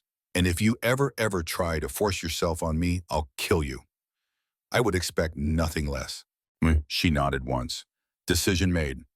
Then yes, I'll marry you. Thomas felt relief wash through him. This was the right thing, the smart thing, the thing that protected them all. Why then did it feel like he had just stepped off a cliff the next morning? Thomas rode to Sterling to file the counter notification on the cattle. It was a hard 30-mile ride through snow and cold, but he made it by late afternoon. The land office clerk, a thin man with ink-stained fingers, took his $2 and filed the paperwork without comment. Notice will be served within 3 days, the clerk said. After that, the 10-day waiting period begins. And if the owner retrieves them before 10 days, then the notification is void. But you're off the hook for care and feeding from the date of service. Good enough. Thomas rode home through gathering dusk. His shoulder ached from the journey. His hands were numb despite heavy gloves. But he felt something like satisfaction. He had moved, had countered, was fighting back the only way that mattered in civilized society, with law instead of guns. He arrived home to find a strange horse tied to his porch. Thomas's hand went to the rifle on his saddle. He dismounted carefully, eyes scanning the cabin. Light showed through the windows. No sounds of struggle. But something felt wrong. He pushed open the door. A man sat at his table, late 30s, well-dressed in a suit that cost more than Thomas earned in 6 months. Dark hair combed back, beard trimmed neat. Cold eyes that measured Thomas like a butcher sizing up meat. Sarah stood by the fireplace, her face pale. The children huddled on the bed, silent and afraid. Thomas Wade, the man stood, offered his hand. Caleb Harmon, Sarah's brother. Thomas did not take the hand. You're a long way from Kansas. Family business brings me. Caleb smiled, but it did not reach his eyes. I've come to collect my sister and her children. I'm not going anywhere. Sarah's voice was steady, but Thomas heard the tremor beneath. Sarah, you're living in squalor with a stranger. Your children are being raised in sin. I can't allow it. You don't have a say. Actually, I do. Caleb pulled papers from his coat. I've filed for guardianship of your children, temporary custody while the court determines your fitness as a mother. Thomas felt fury rise in his chest. On what grounds? On the grounds that my sister is cohabiting with a man not her husband, that she's living in poverty, that her children are being raised in conditions unfit for livestock, let alone human beings. Caleb's voice was smooth practiced. I'm a successful merchant. I have a large home in Topeka. I can provide education, proper food, warm beds. Everything Sarah cannot. I can provide for my children. Sarah's voice shook with rage. Can you? You're working as a servant, living in a one-room cabin with 7 other people. Your baby nearly died of pneumonia because you couldn't afford a doctor. Caleb's eyes were pitying. Sarah, I know you're trying, but trying isn't enough. You need help, real help. Let me take the children, just for a while, until you get on your feet. No, it's not your choice anymore. I have court orders. He held up the papers, signed by Judge Morrison in Topeka, valid in all territorial courts. Thomas took the papers, read them. They looked official. Seals and signatures and legal language he did not fully understand. But the meaning was clear. Caleb had legal claim to the children unless Sarah could prove she was a fit mother, and living unmarried with Thomas was evidence she was not. When does this take effect? Thomas asked. Immediately. I'm authorized to take custody as of today. You're not taking my children. Sarah moved to stand between Caleb and the bed where her children sat. Sarah, be reasonable. Get out of this house. I'm trying to help you. You're trying to control me. Like you always have. Like you tried when I married William and when I refused to come home after he died. This isn't about the children. This is about you not being able to stand that I'm living my own life. Caleb's face hardened. Your own life, you're living in charity. You have nothing. You are nothing. I'm offering you and your children a future. We have a future here. With him, Caleb gestured at Thomas, a widower playing white knight. How long before he tires of you? How long before he realizes 6 children are too much work? What happens then? Thomas stepped forward.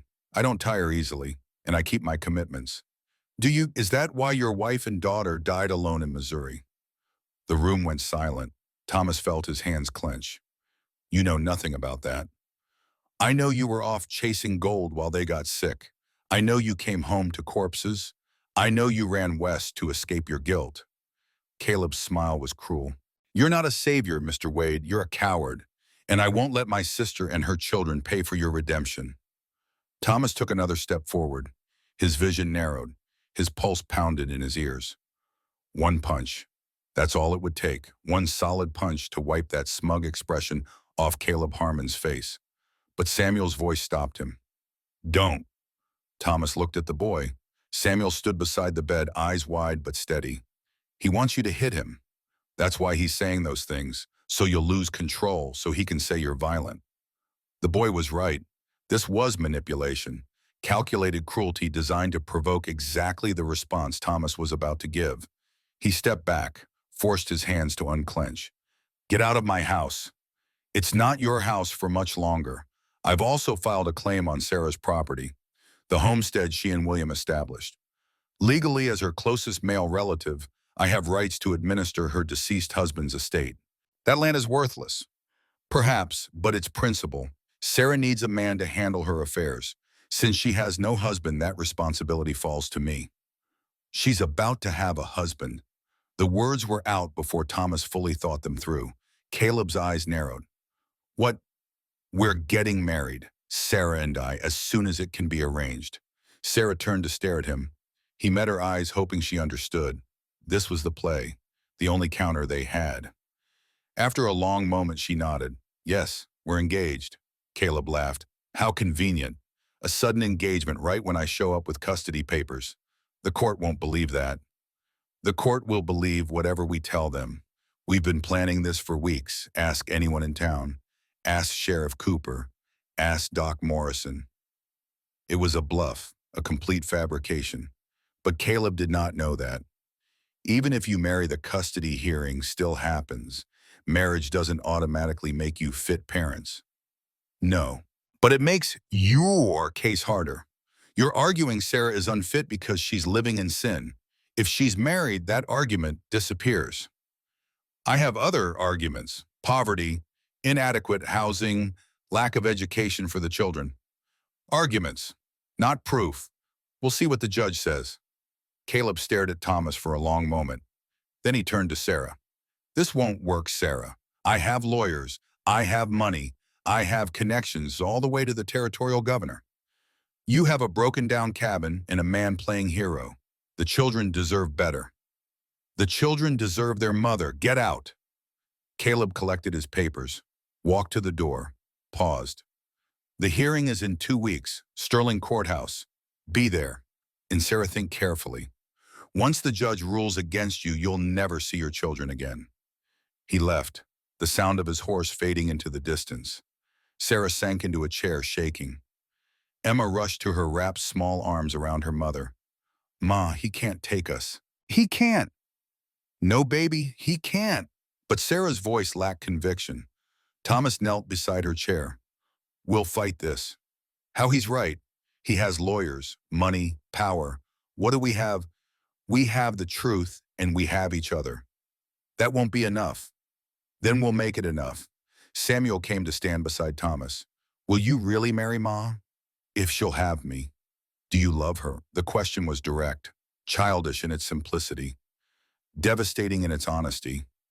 Thomas looked at Sarah, at this woman who had survived more than most people could imagine, who fought every day just to keep her children alive, who had saved his life in a blizzard. Did he love her? He did not know. It had been so long since he loved anyone. He was not sure he remembered what it felt like, but he knew he would fight for her, would stand between her and harm, would give everything he had to keep her and her children safe. Maybe that was close enough. I respect your mother more than anyone I've ever known, and I'll protect her with my life. If that's not love, it's near enough. Samuel nodded, satisfied. Sarah looked up at Thomas. We should have talked about this before you announced it to Caleb. I know, I'm sorry, but it was the only play I saw. You could have let me make that decision. You're right, I should have. Thomas stood. If you want to call it off, I'll understand. We'll find another way. Sarah was quiet for a long moment. Then, no, you were right. It's the only move that makes sense. But we do this properly. Not a fake marriage. A real one. Sarah. I won't have people saying it's a sham. I won't give Caleb that weapon. We marry for real, Thomas. All the way. Thomas understood what she was saying, what she was offering, and what she was asking. This would not be a marriage in name only. It would be real, binding, permanent. All right, real. And you move into the house. We share a bed. Like proper married people. Thomas felt his face heat. Sarah, I won't force. I know you won't, but we have to look married, act married, or Caleb will use it against us. She was right. Damn her, she was right. Okay? We'll go to town tomorrow, file the papers, get it done before the hearing. Agreed. Sarah stood, looked at her children, at Thomas, at the small cabin that had become their refuge. He's not taking you, she told her children. I don't care what papers he has. I don't care about courts or judges or lawyers. You're mine, and I'll burn this whole territory down before I let anyone take you. Emma was crying now. Lucy and Lily clung to each other. Daniel sat stone-faced on the bed. Samuel just watched his young face old with understanding. We should sleep, Sarah said. Tomorrow we ride to town. Tomorrow we become a family, legal and binding. That night, Thomas lay in the barn loft, unable to sleep. In 2 weeks, he would stand in a courtroom and fight for the right to keep 7 people who were not even his blood. In less than a day, he would marry a woman he barely knew, binding himself to her forever. 3 months ago, he had been alone, deliberately, carefully alone, building walls of silence and solitude around the gaping wound in his chest. Now he was about to become a husband again, a father again, a target for men like Dalton and Caleb, who saw opportunity in destruction. He should be terrified. Instead, he felt something he had not felt in 3 years. Purpose, not just existence, not just survival, but purpose, a reason to get up in the morning beyond habit, a reason to fight beyond pride. He was protecting something again, building something again, being something more than a ghost haunting his own life. Margaret would have liked Sarah, he thought, would have respected her strength, would have loved her fierce protection of her children. And Rose, sweet Rose, would have had 6 siblings to play with, would have had a mother who sang and a father who smiled, would have had a life. Thomas closed his eyes against the sting of tears. Grief was like that. It ambushed you at unexpected moments. In the middle of planning a wedding you never wanted, in the middle of fighting for a family that was not yours, but somehow had become yours anyway. I hope I'm doing right, he whispered to the darkness, to Margaret, to Rose, to whatever ghosts listened. I hope you'd understand. The darkness gave no answer, but somewhere in the cabin a baby cried and was quickly soothed. Children murmured in sleep. A woman moved through the small space, checking on each child, tucking blankets, whispering comfort. The sounds of a family. Thomas fell asleep to that music and dreamed for the first time in years of something other than graves. The next morning dawned clear and cold. Thomas woke early as always, but today felt different. Today felt like a before and after moment, the last morning of his life as a solitary man. He did the chores quickly, fed the stock, milked the cows, chopped extra wood because they would be gone most of the day. By the time he finished, Sarah had breakfast ready and the children dressed. You don't have to all come, Thomas said. Just Sarah and I can go. We all go. Sarah's voice left no room for argument. We're a family now. We act like one. So they all crammed into the wagon. Thomas drove. Sarah sat beside him. 6 children in the back bundled against the cold silent with the weight of what was happening. The ride to Sand Hollow took 2 hours. Nobody spoke. There was nothing to say. They all knew what was at stake. The town was quiet when they arrived. A Thursday morning, most people working. Thomas pulled the wagon up to the courthouse, a 2-story building that also served as land office, tax office, and general administrative center for the territory. Inside, the clerk who handled marriage licenses looked up from his desk with barely disguised curiosity. Thomas Wade, didn't expect to see you. Need to file for a marriage license. The clerk's eyebrows rose. He looked past Thomas to Sarah, to the 6 children crowding the small office. I see. And the bride's name, Sarah Brennan. Previous marriage, widowed. Children, 6. The clerk wrote carefully. You understand this is a legal and binding contract, no annulment except in cases of fraud or coercion. We understand. And you're both entering this marriage freely, no duress. No duress, Sarah said firmly. The clerk studied them both, looking for signs of coercion, of deception. Finally, he nodded. License fee is $3. Waiting period is normally 3 days, but I can waive that if you have good cause. We have a custody hearing in 2 weeks. Need to be married before then. The clerk's expression shifted to sympathy. He had clearly heard about Caleb Harmon's arrival. Small towns had no secrets.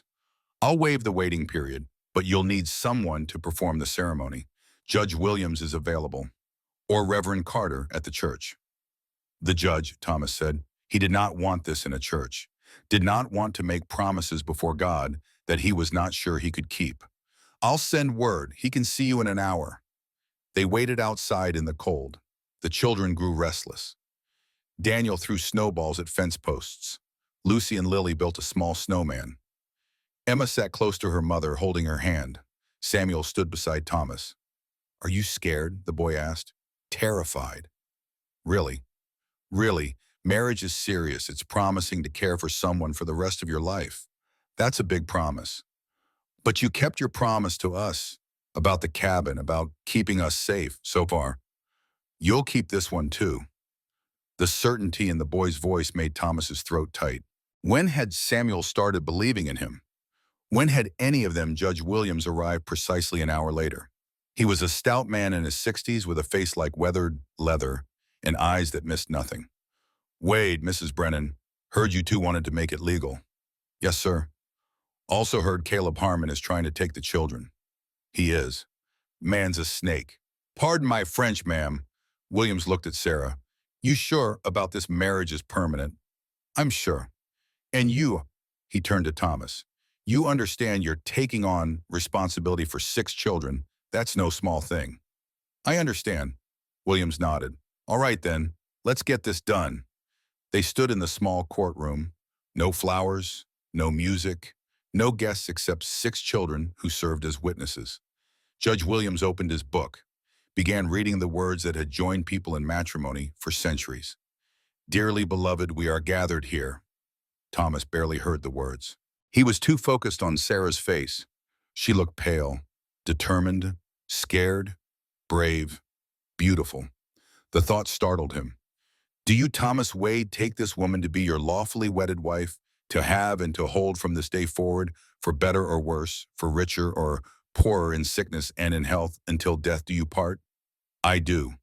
And do you, Sarah Brennan, take this man to be your lawfully wedded husband, to have and to hold from this day forward, for better or worse, for richer or poorer, in sickness and in health, until death do you part? Sarah's voice was quiet but steady. I do. By the power vested in me by the territory of Nebraska, I pronounce you husband and wife. You may kiss the bride. Thomas looked at Sarah. She looked back. Neither moved. Judge Williams cleared his throat. It's customary. Thomas leaned forward, kissed Sarah's cheek. Brief, chaste. The kiss of strangers forced into intimacy by circumstance. It was done. They were married. Congratulations, Williams said not unkindly. May you find happiness together. Outside the sun had come out. Snow sparkled like diamonds. The children crowded around, excited despite everything. Are you really married now? Lucy asked. Really married, Sarah confirmed. Does that mean Mr. Wade is our pa now? Sarah looked at Thomas. He looked at the children. At these 6 small faces turned up to him with hope and fear and desperate need for stability. If you want me to be.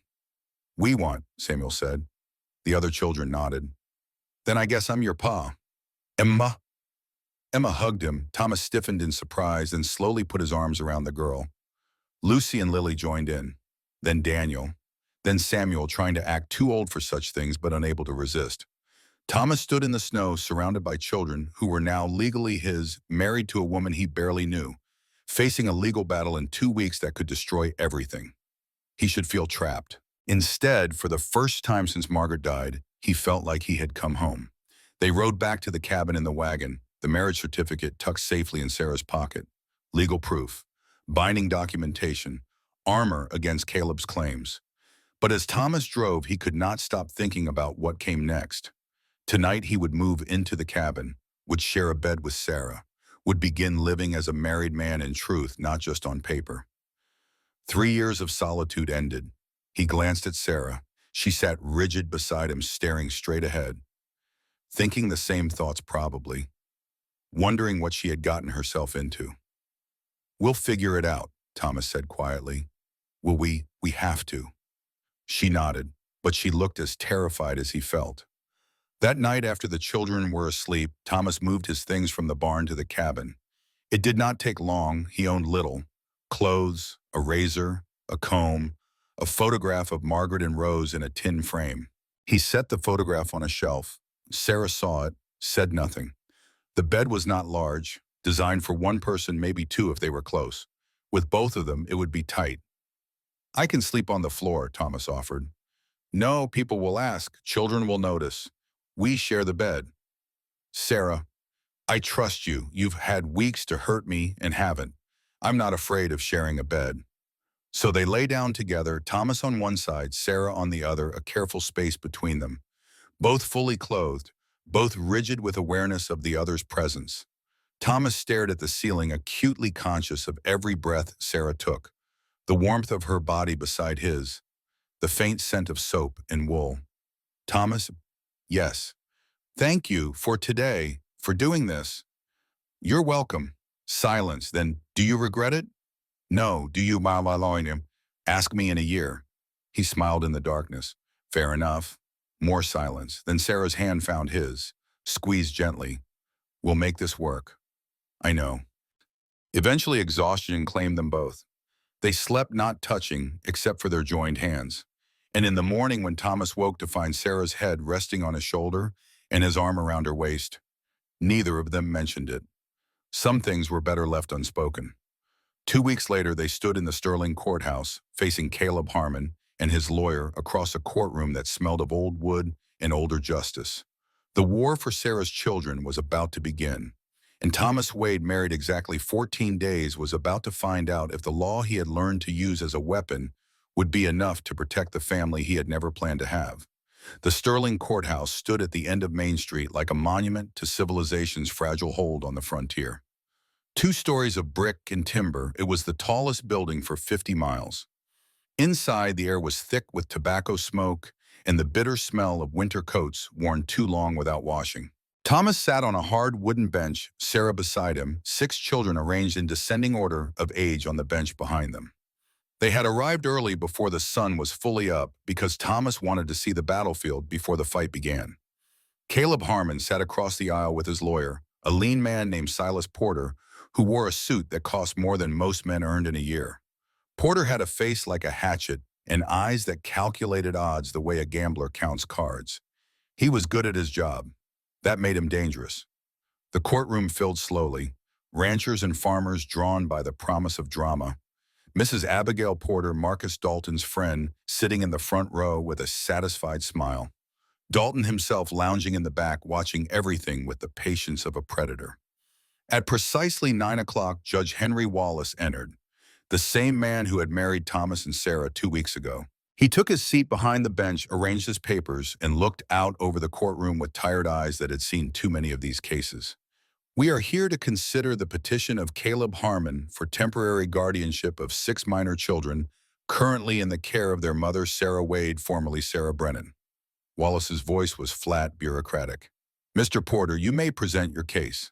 Silas Porter stood, smoothed his jacket, began. Your Honor, this is a simple matter of child welfare. My client, Mr. Harmon, is a successful merchant in Topeka, Kansas. He owns a large home, employs a staff, and is financially secure. He is also the closest living male relative to these children, their maternal uncle. Porter paused, letting that sink in. In 1871, male relatives had legal standing that mothers sometimes did not. 2 months ago, Mr. Harmon learned that his sister Sarah had been widowed and was living in desperate circumstances. He traveled to Nebraska to offer assistance, only to discover that she was cohabiting with a stranger, a Mr. Thomas Wade, living in sin, exposing her children to immoral conditions. That's a lie, Sarah said, her voice sharp. Judge Wallace raised his hand. Mrs. Wade, you'll have your chance to speak. Mr. Porter, continue. Thank you, Your Honor. Upon discovering this situation, Mr. Harmon attempted to offer his sister legitimate help. A home in Kansas, education for the children, proper Christian upbringing. She refused, and then conveniently announced a sudden marriage to Mr. Wade. Porter pulled papers from his case. I have here affidavits from 3 residents of Sand Hollow, all swearing that they saw no evidence of courtship between Mrs. Wade and Mr. Wade prior to Mr. Harmon's arrival, all stating that the marriage appears to be a fraud, a legal maneuver designed solely to prevent this court from acting in the children's best interest. Thomas felt Sarah tense beside him. This was the attack they had expected, but hearing it laid out in formal legal language made it sound more damning than it was. Furthermore, Porter continued, even if we accept the marriage as legitimate, the question of fitness remains. Mrs. Wade and Mr. Wade live in a single-room cabin, 7 children and 2 adults in perhaps 400 square feet of space. The children sleep on a single bed. They have no formal schooling. They wear clothes that are little better than rags. That's not true, Emma whispered behind Thomas. He heard the hurt in her voice. Porter was building to his conclusion. Thomas could see it, the rhetorical structure, the careful arrangement of facts and implications. Your Honor, we are not questioning Mrs. Wade's love for her children. We are questioning her ability to provide for them, and we are asking this court to do what the law requires, to put the welfare of children in above the pride of parents, to grant temporary custody to Mr. Harmon, who can provide everything these children need and deserve. Porter sat down.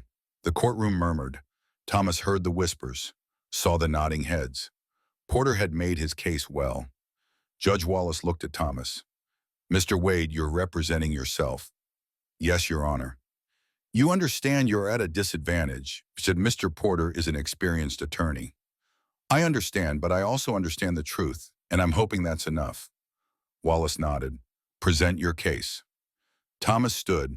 He had spent 2 weeks preparing for this moment, reading law books borrowed from Sheriff Cooper, practicing his arguments in the barn, learning the language of courts and judges. But now standing before Wallace with the weight of 7 lives depending on what he said next, all his preparation felt inadequate. He started with the simplest truth he knew. Your Honor, 3 months ago I was alone.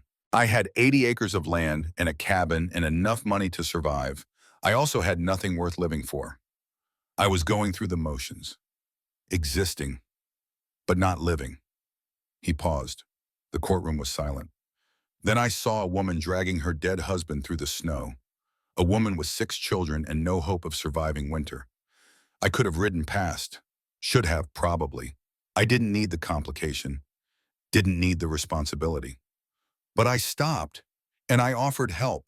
And that woman, that proud, stubborn, fierce woman, accepted help she didn't want to need because she loved her children more than her pride. Thomas looked at Sarah. She was watching him with eyes that shone with unshed tears. Over the past 3 months, Sarah Wade has worked harder than any person I've ever known. She's up before dawn. She cooks, she cleans, she teaches her children to read and write using my old books. She mends clothes until there's more patch than original fabric. She does all this while caring for a baby who nearly died of pneumonia. And yes, Your Honor, we live in a small cabin, 1 room. It's not fancy, but it's warm, it's safe, and it's filled with more love than a mansion full of strangers. He turned to face Caleb directly. Mr. Harmon says he can provide for these children. Maybe he can. Maybe his house is bigger, his food better, his clothes newer. But can he provide what they really need? Can he provide a mother who would die for them? Can he provide stability, consistency, love? Caleb's face remained impassive, but Thomas saw the tightening around his eyes. Your Honor, Mr. Porter claims our marriage is a fraud, that we married to avoid this court. He's half right. We did marry to protect the children, but that doesn't make it a fraud. It makes it a sacrifice. Sarah gave up her independence. I gave up my solitude. We both gave up easier lives because we believed these children deserved a family. Thomas pulled papers from his own pocket. I have here a letter from Doc Morrison. He treated baby Grace. He states that without immediate medical intervention, which I paid for, the child would have died. He also states that Sarah's care since that day has been exemplary. He held up another paper. A letter from James Chen, who owns the general store. He states that Sarah pays her bills on time, that she's honest, that her children are well-behaved and respectful.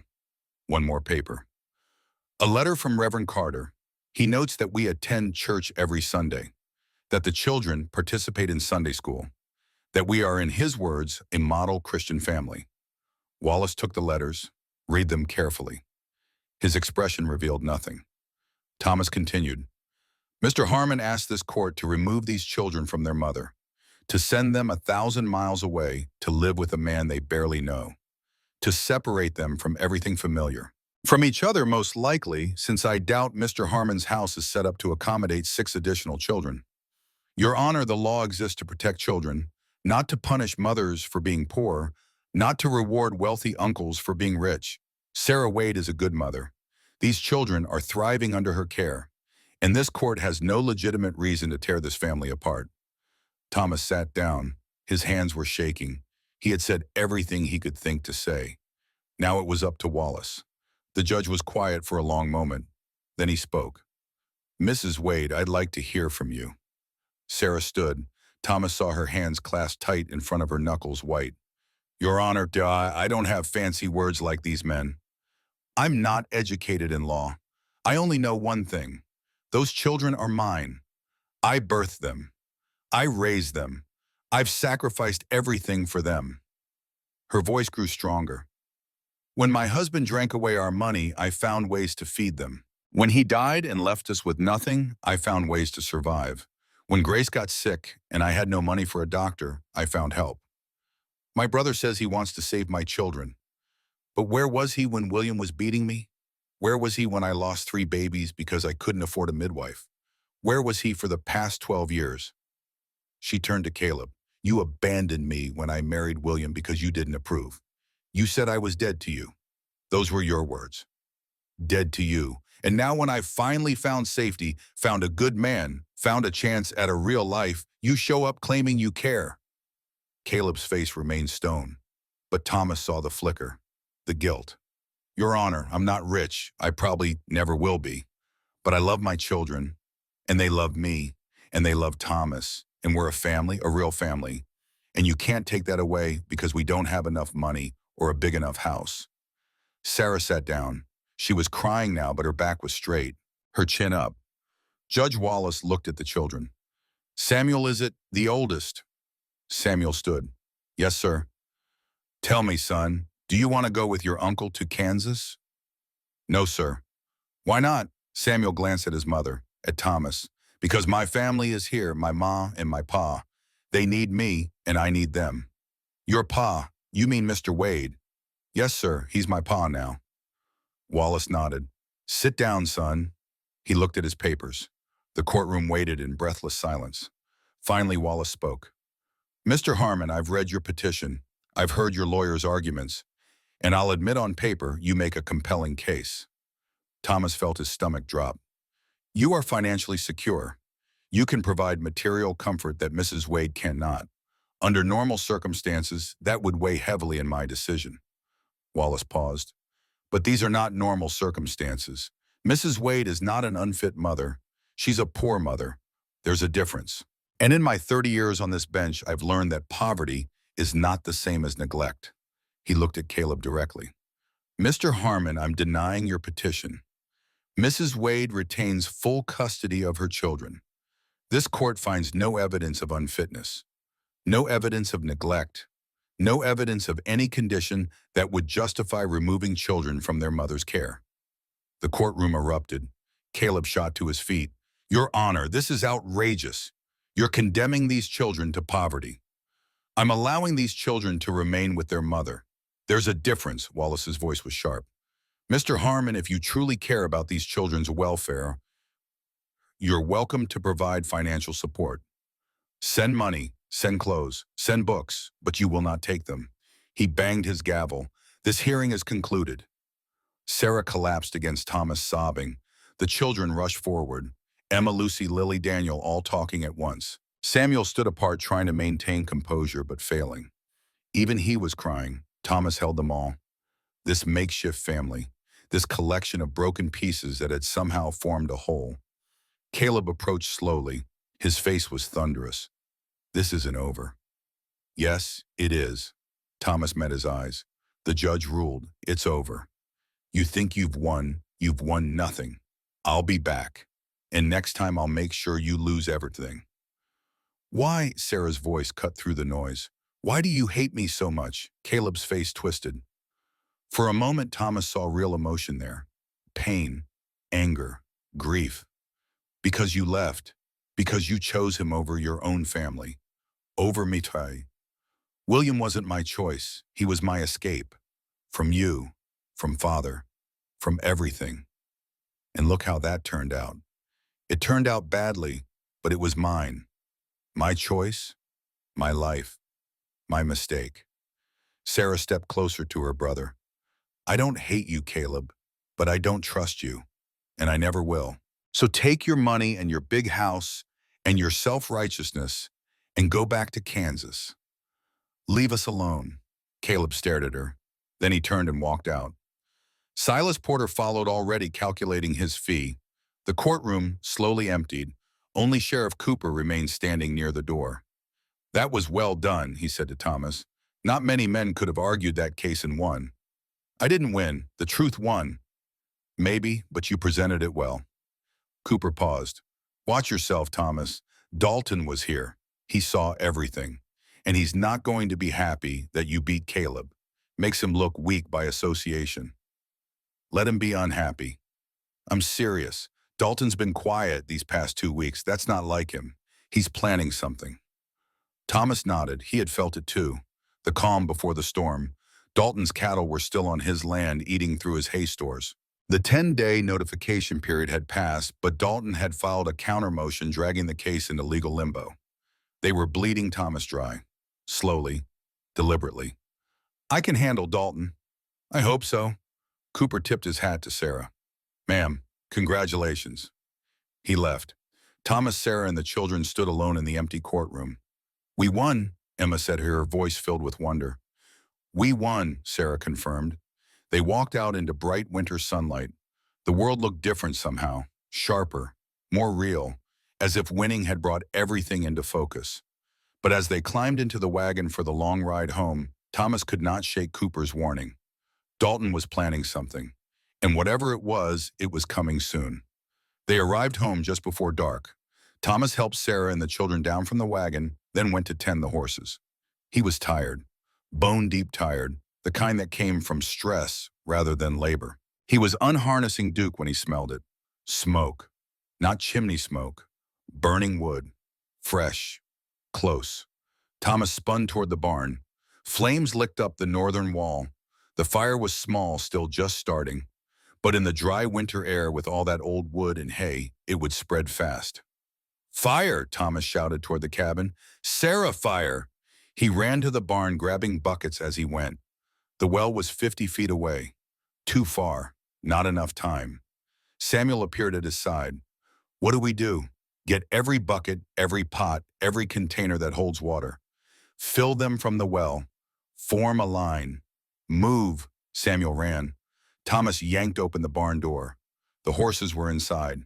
Screaming. Terror made them wild. Thomas ran to the first stall, unlocked it, grabbed Duke's halter. The horse reared, eyes rolling white. Easy, easy boy, come on. He dragged Duke out. The horse did not want to leave the barn, did not understand that staying meant death. Thomas had to muscle him through the door using all his strength. Outside, Samuel had organized the children. They stood in a line from the well to the barn, passing buckets. Water sloshed and spilled. Their aim was terrible, but they were trying.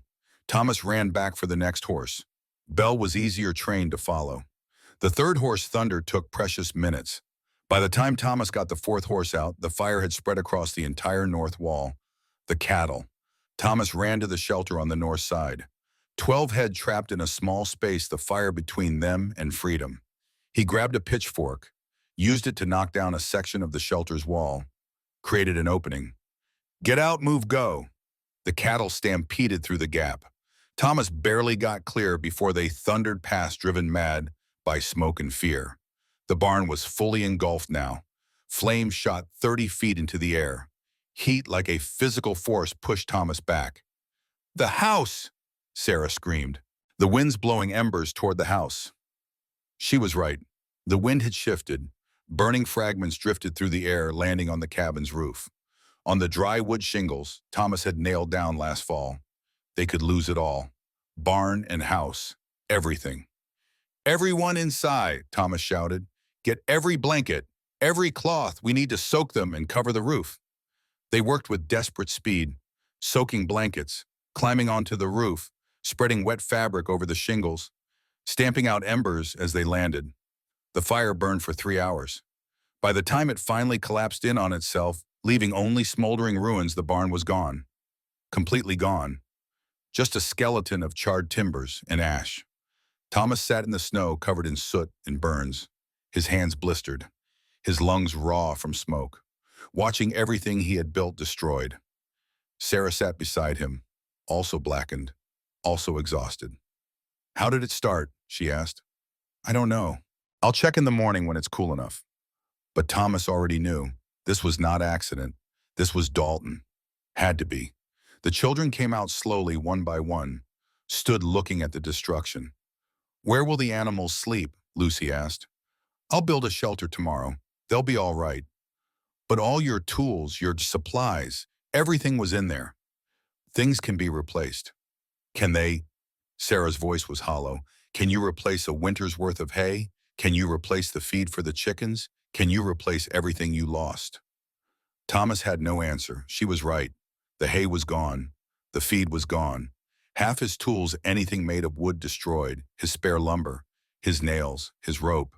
He could survive this. Barely. But only if nothing else went wrong. And Dalton was not done. Thomas knew that with absolute certainty. This was just the opening move. That night they huddled in the cabin. The horses and cattle stood in the yard exposed to the elements. Thomas had covered them with every spare blanket he owned, but it was not enough. He sat at the table making lists. What he needed, what it would cost, how he would pay for it. The numbers did not work. No matter how he calculated, he could not make it work. We could sell the cattle, Sarah said quietly. We need them, for milk, for meat if it gets desperate. Then what? Thomas looked at her. At this woman who had married him to save her children, who had worked herself to exhaustion, who had just spent 3 hours fighting fire to save his house. I could sell the land. No, Sarah's voice was sharp. That's exactly what Dalton wants. I know, but what choice do I have? We'll find another way. What way? I'm almost out of money. I've lost half my winter supplies.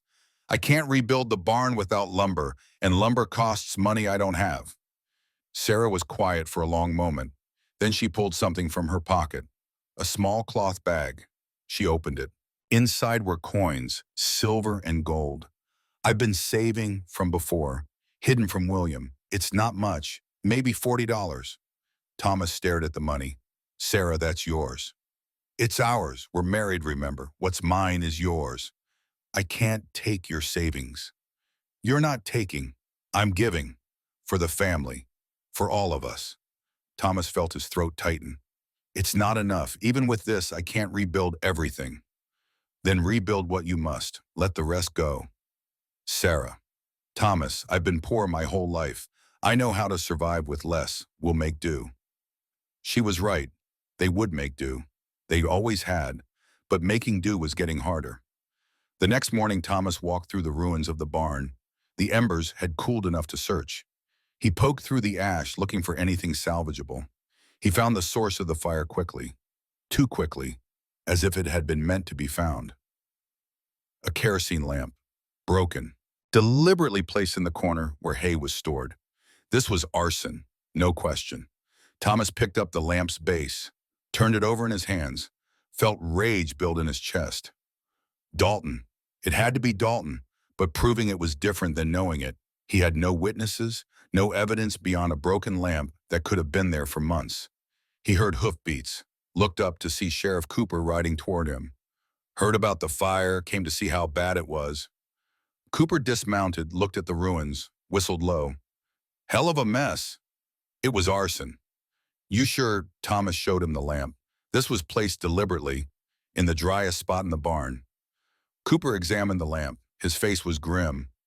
Dalton's fire. Who else can you prove it? No. Then I can't do anything. My hands are tied without proof. Thomas wanted to scream, wanted to punch something, wanted to ride to Dalton's ranch and demand justice at gunpoint. But that was what Dalton wanted. Wanted Thomas to lose control, to do something stupid, something criminal. What do I do? Thomas asked. You rebuild. You survive. You outlast him. How I've lost everything. Not everything. You've still got your land, your house, your family. Cooper put a hand on Thomas's shoulder. I know it's hard, but giving up is what he wants. Don't give it to him. The sheriff left.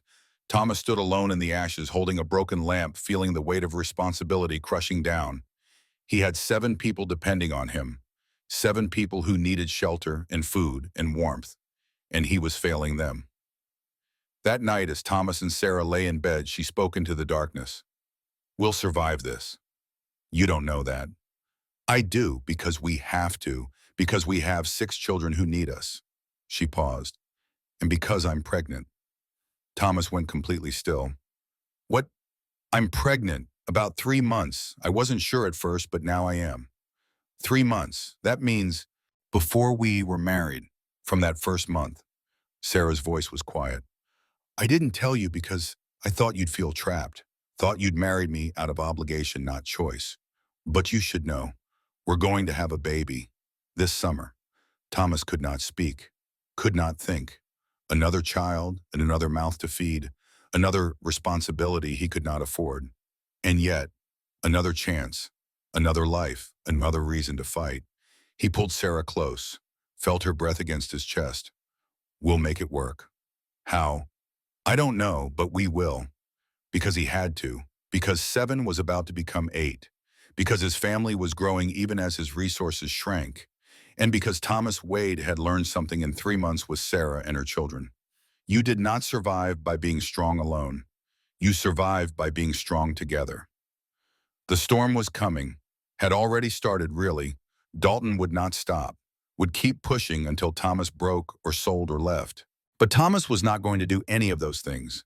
He was going to stand, was going to fight, was going to protect his family with everything he had. Even if everything he had was not enough. Even if the kind was everything he was, because that was what family meant. What being a husband and father meant. You stood, you fought, you endured, and you did it together. The barn fire was just the beginning. Thomas knew that. Knew Dalton had more planned, more attacks, more pressure.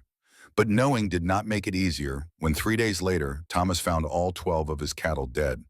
They had not died naturally. Someone had poisoned them, put something in their water, killed $700 worth of livestock in a single night. Thomas stood among the carcasses looking at the animals who had been his insurance against starvation and felt something break inside him. Not his will, not his determination. His faith that right would prevail, that goodness would triumph, that the law would protect the innocent. That faith died among the poisoned cattle, and something harder took its place. If Dalton wanted war, Thomas would give him war, not with guns, not with violence, but with something more powerful, with the truth, with witnesses, with evidence gathered painstakingly and presented irrefutably. Thomas would destroy Marcus Dalton the same way Dalton was trying to destroy him, piece by piece, move by move, until one of them had nothing left. And Thomas Wade, standing in a field of dead cattle with a pregnant wife and 7 children depending on him, made a promise to the cold winter sky. He would be the one left standing, no matter what it cost, no matter how long it took. He would win, because losing was not an option anymore, not when he had everything to lose. The morning after finding the dead cattle, Thomas rode to town before dawn. He left Sarah with the rifle and strict instructions to keep the children inside. Whatever was coming next, he would not let it catch them unprepared. Sterling's main street was empty when he arrived. The shops were still shuttered. The only light came from Doc Morrison's office, where the old surgeon often worked through the night on difficult cases or memories that would not let him sleep. Thomas tied Duke to the rail and knocked. Doc answered in his shirt sleeves, a half-empty bottle of whiskey on his desk. Not drunk, just tired. The kind of tired that came from seeing too much suffering and being unable to prevent most of it. Thomas, it's early even for you. I need your help. Doc studied Thomas's face, saw something there that made him step aside without another word. Inside, Thomas told him everything. The barn fire, the poisoned cattle, Caleb's custody attempt, Dalton's campaign of destruction. I need evidence, Thomas said. Real evidence. The kind that holds up in court. What kind of evidence? The cattle. Can you examine them? Tell how they died, what poison was used. Doc considered. I'm not a veterinarian, but you know anatomy. You know toxicology. You could tell something. Maybe, but even if I could prove they were poisoned, that doesn't prove Dalton did it. It's a start. It establishes a pattern. Fire, poison. Someone is trying to drive me off my land. Doc nodded slowly. All right, I'll look at the cattle. But Thomas, even with evidence, Dalton has influence, money, friends in the territorial government. Then I'll need more than evidence. I'll need witnesses, people willing to testify. About what? About Dalton's character, his methods, his threats. Thomas paused. Doc, you've lived here 20 years. You know everyone. You know their secrets. Help me find people who will stand up. Doc Morrison poured 2 glasses of whiskey, handed one to Thomas. You're asking me to start a war. I'm asking you to help me finish one I didn't start. Doc drank, thought, finally nodded. All right, but we do this smart, quiet. We gather evidence slowly, build a case that can't be denied. He paused. And Thomas, you need to understand, even if we win, Dalton won't forget. Men like him never do. I know, but I can't keep living in fear. Can't keep watching him destroy everything I've built. Then let's build something he can't destroy. Over the next week, Thomas and Doc Morrison worked in secret. Doc examined the cattle, confirmed they had been poisoned with arsenic mixed into their water supply. He documented everything, drew diagrams, wrote detailed reports in his careful physician's hand. Thomas visited every ranch and farm within 20 miles. Talked to people, listened to stories, learned that he was not Dalton's only victim. A homesteader named Henrik Larson told Thomas how Dalton had diverted a creek that ran through both their properties, leaving Henrik's fields dry. When Henrik complained, his barn mysteriously burned down 2 weeks later. A widow named Catherine Mills described how Dalton had offered to buy her late husband's land for half its value. When she refused, her well was contaminated with animal carcasses. A rancher named Jack Sullivan spoke quietly about how Dalton's men had stampeded his cattle through a fence, then sued him for damages when the animals ended up on Dalton's land. The pattern was clear. Dalton wanted control of the valley. Anyone who stood in his way was crushed, legally when possible, illegally when necessary. But people were afraid to speak publicly. Dalton owned the bank, held mortgages, could ruin families with a word. "They need to see someone stand first," Doc Morrison said. "They need to see it's possible to fight and survive." "How do I show them that when I'm barely surviving myself?" Doc smiled. "You keep standing. That's how." Thomas worked 18-hour days, rebuilt a rough shelter for the horses from salvaged lumber and borrowed materials, hunted game to replace the lost cattle, planted an early garden with seeds James Chen sold him on credit. Sarah worked beside him. Her belly was starting to show, now though she wore loose dresses to hide it.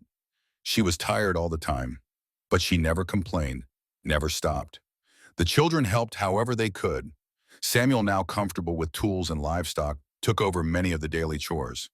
Emma managed the household, cooking and cleaning with the efficiency of someone twice her age. Even the younger children contributed, gathering eggs, hauling water, watching the baby.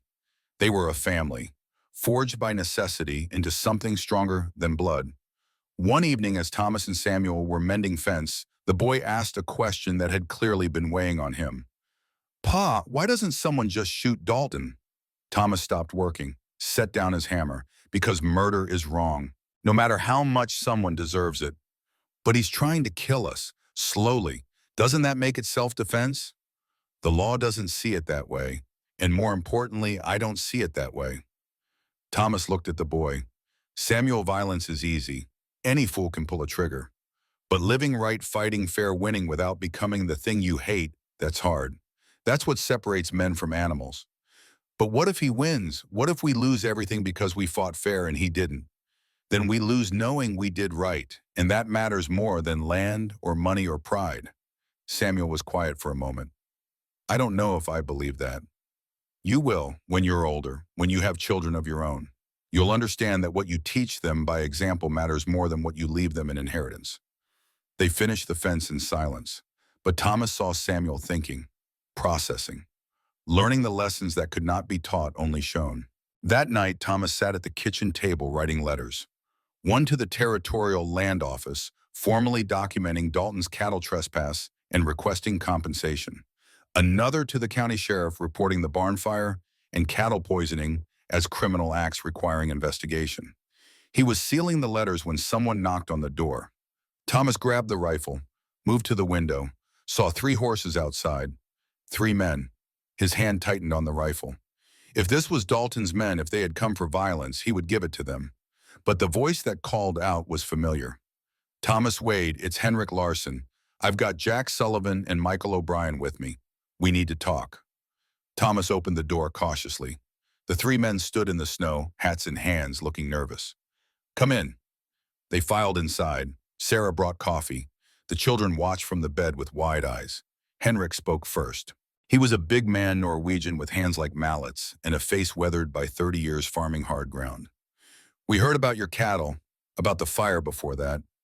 Doc Morrison told us you're gathering evidence against Dalton." "I am. We want to help." Thomas studied them. "Help how?" Jack Sullivan, a lean Texan who ran cattle on the eastern edge of the valley, spoke up. "We'll testify about what Dalton did to us, about his methods. We'll stand with you. Dalton will retaliate. He's already retaliating. We're all barely hanging on. Another year of his pressure, and we'll be finished anyway." Henrik's voice was grim. "At least this way we fight back." Michael O'Brien, an Irish immigrant who owned a small ranch north of town, nodded. "We've talked to others, Catherine Mills, the Chen family, even Reverend Carter. They're all willing to sign statements, to testify if it comes to that." Thomas felt something shift in his chest. Hope. Real hope. "Why now? Why come forward now?" Henrik smiled. Because you won the custody fight. Because you beat Caleb Harmon in court with nothing but truth and guts. You showed us it's possible. And because your wife is pregnant, Jack added. Catherine Mills mentioned it, said she saw Sarah in town last week. A man fighting for his pregnant wife and 7 kids, that's a man worth following. Thomas glanced at Sarah. She looked surprised. Apparently her loose dresses had not hidden as much as she thought. What do you need from us? Henrik asked. Written statements, dates, details, everything you can remember about what Dalton did to you. You'll have them within the week. They shook hands. The 3 men left. Thomas stood at the window watching them ride away, feeling the weight of responsibility grow heavier. He was not just fighting for himself anymore. He was fighting for all of them, for everyone Dalton had crushed or tried to crush. If he failed, he would take them down with him. If he succeeded, he would change everything. No pressure, Sarah said softly, coming to stand beside him. Thomas laughed, a short, bitter sound. None at all. But that night as he lay in bed beside Sarah, her hand resting on her growing belly, Thomas felt something he had not felt since Margaret died. Purpose beyond survival. A cause worth fighting for. A future worth building. The statements arrived over the next 2 weeks. Handwritten pages, some barely literate, others eloquent. All damning. Doc Morrison compiled them into a formal complaint, added his medical evidence about the poisoned cattle, attached property maps showing how Dalton had systematically acquired land through intimidation and fraud. This is good, Doc said, reviewing the final document. This is actionable, but you need to file it in the territorial capital. Sterling is too close to Dalton's influence. That's a week's ride. Then you better get started. Thomas looked at Sarah. She was 6 months pregnant now, showing clearly, tired but determined. I can't leave you that long. Not with Dalton still out there. You have to. This is our chance. Sarah gripped his hand. Henrik and Jack will check on us. Sheriff Cooper knows to watch the house. We'll be fine.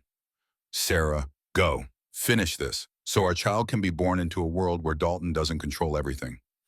Thomas left 2 days later. He carried the complaint documents in a waterproof case, rode hard, stayed in cheap boarding houses, spent money he did not have on filing fees and certified copies.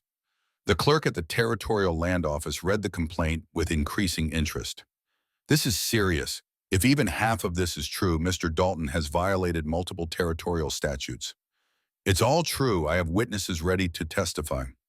The territory will need to investigate. Send a marshal. Could take months. How many months? 3, maybe 4. These things move slowly. Thomas felt frustration rise. In 4 months, Dalton could destroy a dozen more families. I understand, but the law has processes. We can't circumvent them just because we're impatient. Thomas rode home angry and disappointed. 8 days of hard travel, money spent.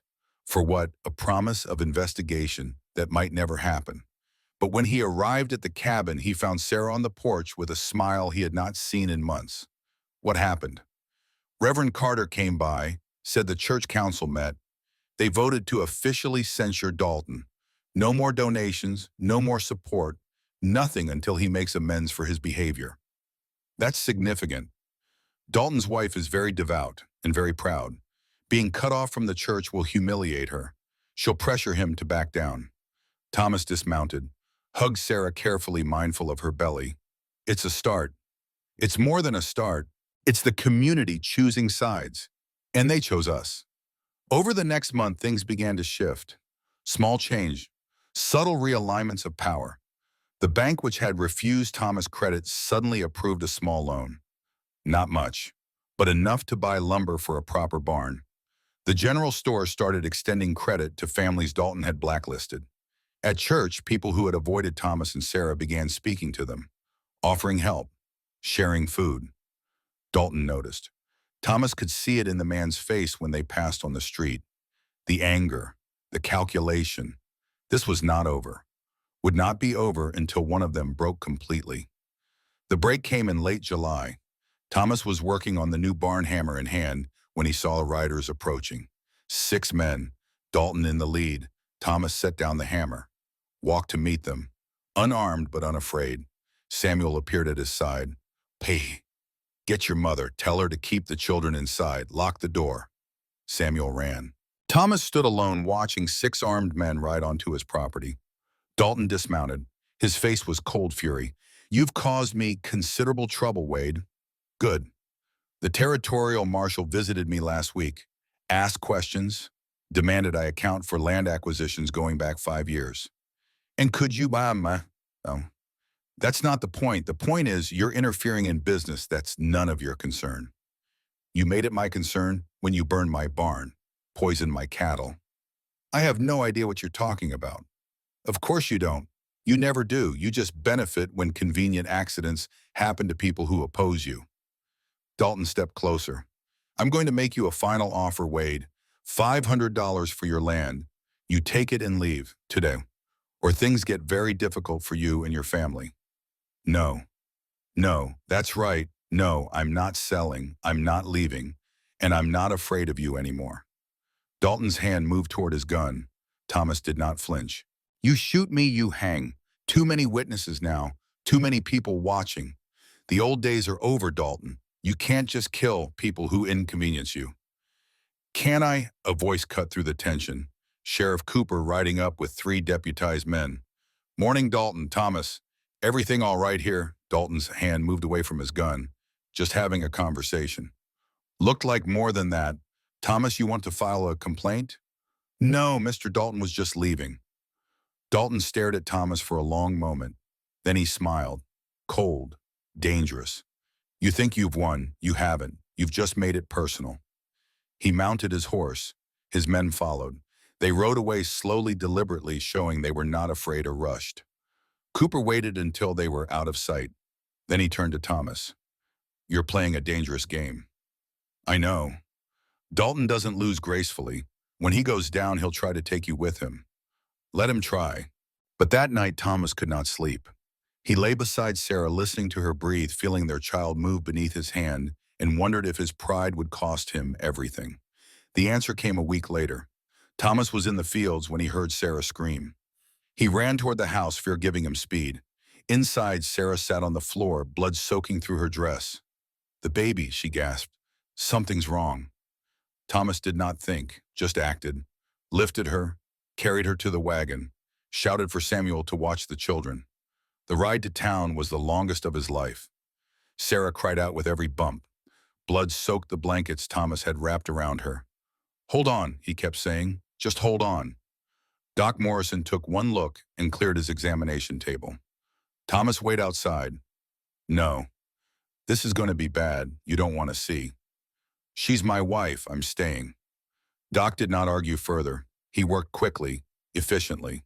Years of battlefield surgery had taught him to ignore emotion and focus on the work.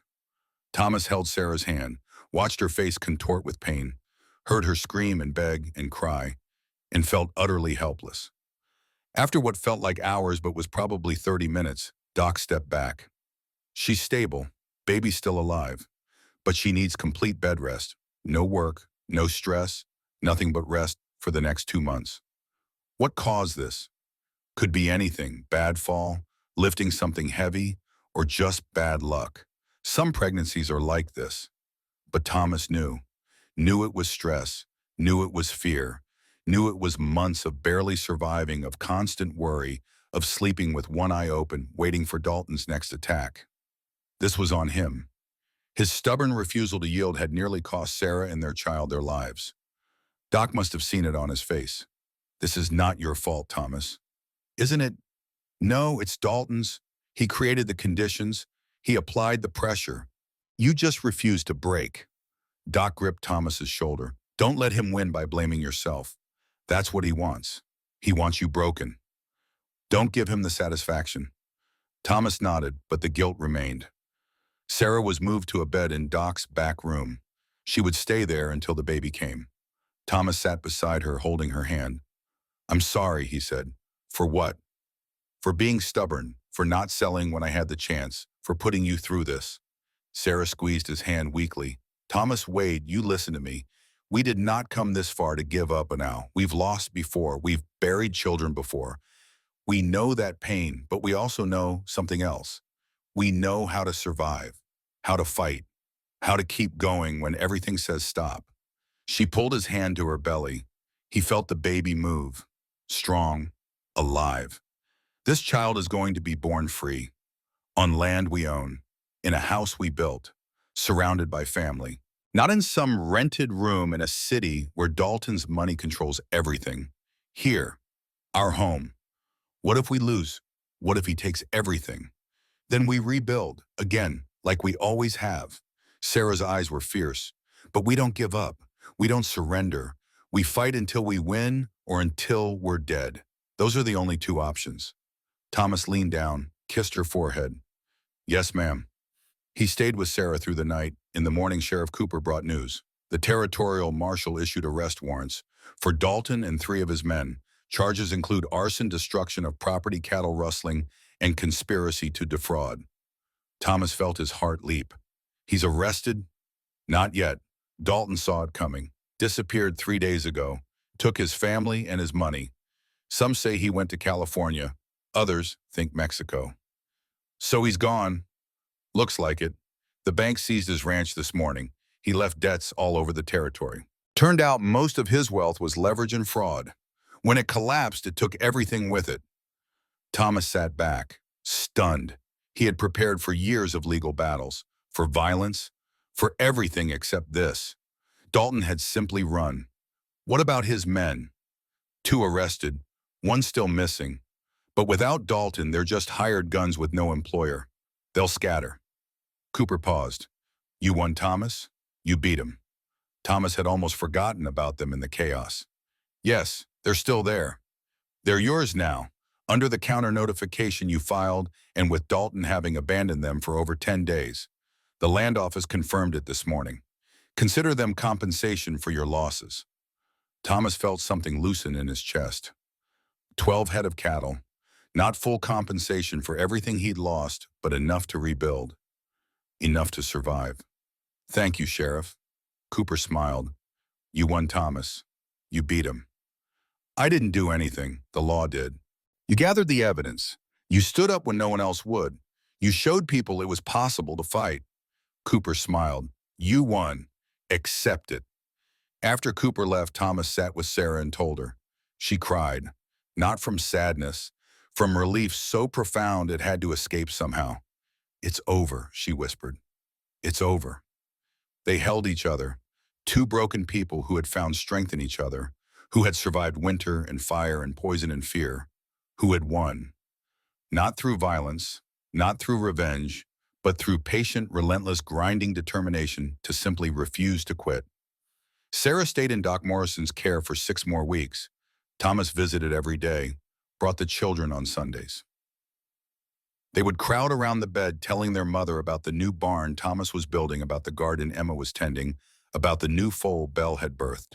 And Sarah would listen and smile and slowly, gradually regain her strength. On a warm afternoon in early September, Doc Morrison came to find Thomas. It's time, baby's coming. Thomas rode to town faster than was probably safe. Tied Duke with trembling hands. Ran inside. Sarah was in labor. Real labor this time. Strong and healthy and progressing normally. You want to stay? Doc asked. Yes. Even though last time was hard. Especially because last time was hard. I won't miss this. So Thomas stayed, held Sarah's hand, wiped her forehead, whispered encouragement during contractions. And when the baby finally came, when that first cry split the air, Thomas wept. A girl, perfect and whole and alive. Doc wrapped the baby and handed her to Sarah. Then he did something unusual. He left, gave them privacy. Sarah held the baby close, studied her tiny face. What should we name her? Thomas thought about the past year, about everything they had survived, everything they had lost, everything they had gained. Hope, he said. Her name is Hope. Sarah smiled. Hope Wade. It's perfect. The baby nursed. Sarah dozed. Thomas sat in a chair beside the bed watching his wife and daughter sleep. He thought about Margaret and Rose, about the family he had lost, about the pain of those deaths and how he thought he would never recover. He had not recovered, would never fully recover. The scars remained, but he had learned something, that scars did not prevent healing. That loss did not mean the end of love, that you could carry grief and joy simultaneously and neither diminish the other. He had a new family now, a wife who was fierce and brave and stubborn, 7 children who looked to him for guidance and protection, a home that was small and simple but filled with more life than the grandest mansion. This was not the life he had planned, was nothing like what he thought he wanted. But it was good, it was real, it was his. Doc Morrison came back after an hour. You can bring them home tomorrow. Sarah and Hope both. Thank you, Doc, for everything. I didn't do much. You two did the hard part. You stood with us when no one else would. That counts. Doc nodded, accepted the gratitude with quiet grace. Thomas rode home through the golden late summer afternoon. The fields were ready for harvest. The new barn stood complete, larger and better built than the old one. The cabin had a new roof and fresh chinking between the logs. The children rushed out when they heard the horse. Is the baby here? Is Ma all right? What's the baby's name? Thomas answered all their questions. Then he told them they would bring Sarah and Hope home tomorrow. That they needed to prepare. Emma and Samuel immediately began organizing. The younger children cleaned with enthusiasm, if not skill. By evening, the cabin was as presentable as it had ever been. That night, Thomas sat on the porch with Samuel. The boy was nearly 12 now, taller, stronger, more confident. Pa, can I ask you something? Always. Do you think about your other family, the one that died? Thomas was quiet for a moment. Every day. Does it hurt? Yes, but not like it used to. The pain has changed. It's softer now, more like an ache than a wound. Do you think they'd be mad that you have a new family? Thomas put his arm around the boy. No, I think they'd be glad. Margaret always said love multiplies. It doesn't divide. Having a new family doesn't mean I love her or Rose less. It means I have more love to give. Samuel nodded, leaned against Thomas's shoulder. I'm glad you found us. Me too, son, me too. The next day, Thomas brought Sarah and Hope home. The children crowded around, wanting to hold the baby, to touch her tiny hands, to marvel at her existence. Hope slept through all the attention, peaceful and content.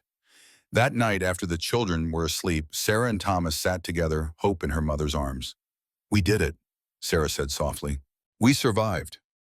We did more than survive. We built something. What did we build?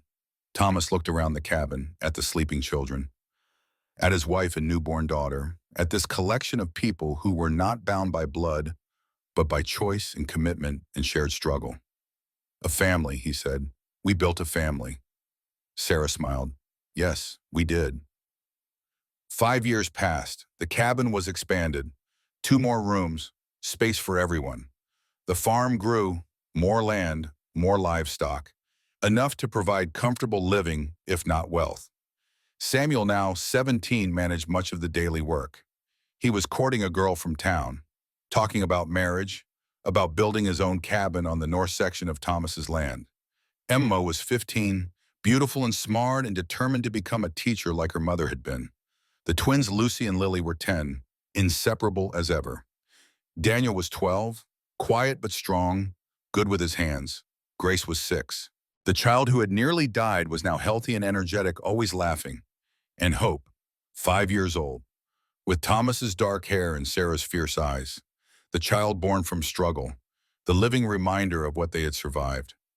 Thomas stood on the porch one evening watching the sun set over his fields. 40 years old now, gray threading through his hair, lines on his face, but content in a way he had never expected to be. Sarah came to stand beside him, 32 years old, still beautiful, still strong. What are you thinking, she asked. That I'm grateful for all of it, even the hard parts, because they led here. Any regrets? Thomas thought about that. I regret not saving Margaret and Rose. I'll always regret that. But I don't regret what came after. I don't regret you. I don't regret this life. Sarah took his hand. Do you remember what you said that first day when you found me in the snow?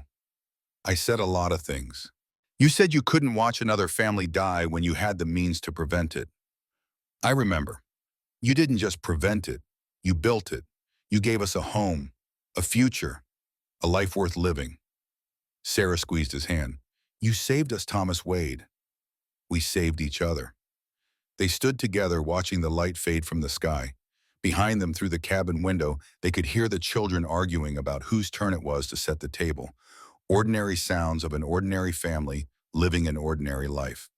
But there was nothing ordinary about it. Not really. They had fought for this, bled for it, nearly died for it. And they had won. Not glory, not wealth, not fame. Something better. They had won the right to be together, to build a life, to pass something good and true to the next generation. Thomas Wade had come to Nebraska 3 years ago running from ghosts. He had thought he was dead inside, thought love and family were things of his past, never to be reclaimed. He had been wrong. You could lose everything and still rebuild, could be broken and still heal, could carry grief and still find joy. All it took was courage, persistence, and the willingness to let others in when every instinct said to keep them out. Thomas had learned that lesson in the hardest way possible, but he had learned it.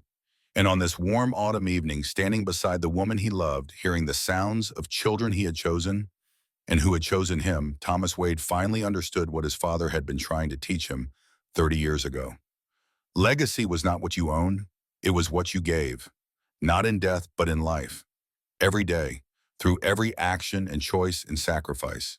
His legacy would be these children, the values he taught them, the example he set, the life he had built from ashes and desperation and stubborn refusal to quit. That was enough, more than enough. It was everything. As the last light faded and the first stars appeared, Thomas turned toward the cabin, toward the warmth and noise and beautiful chaos of family.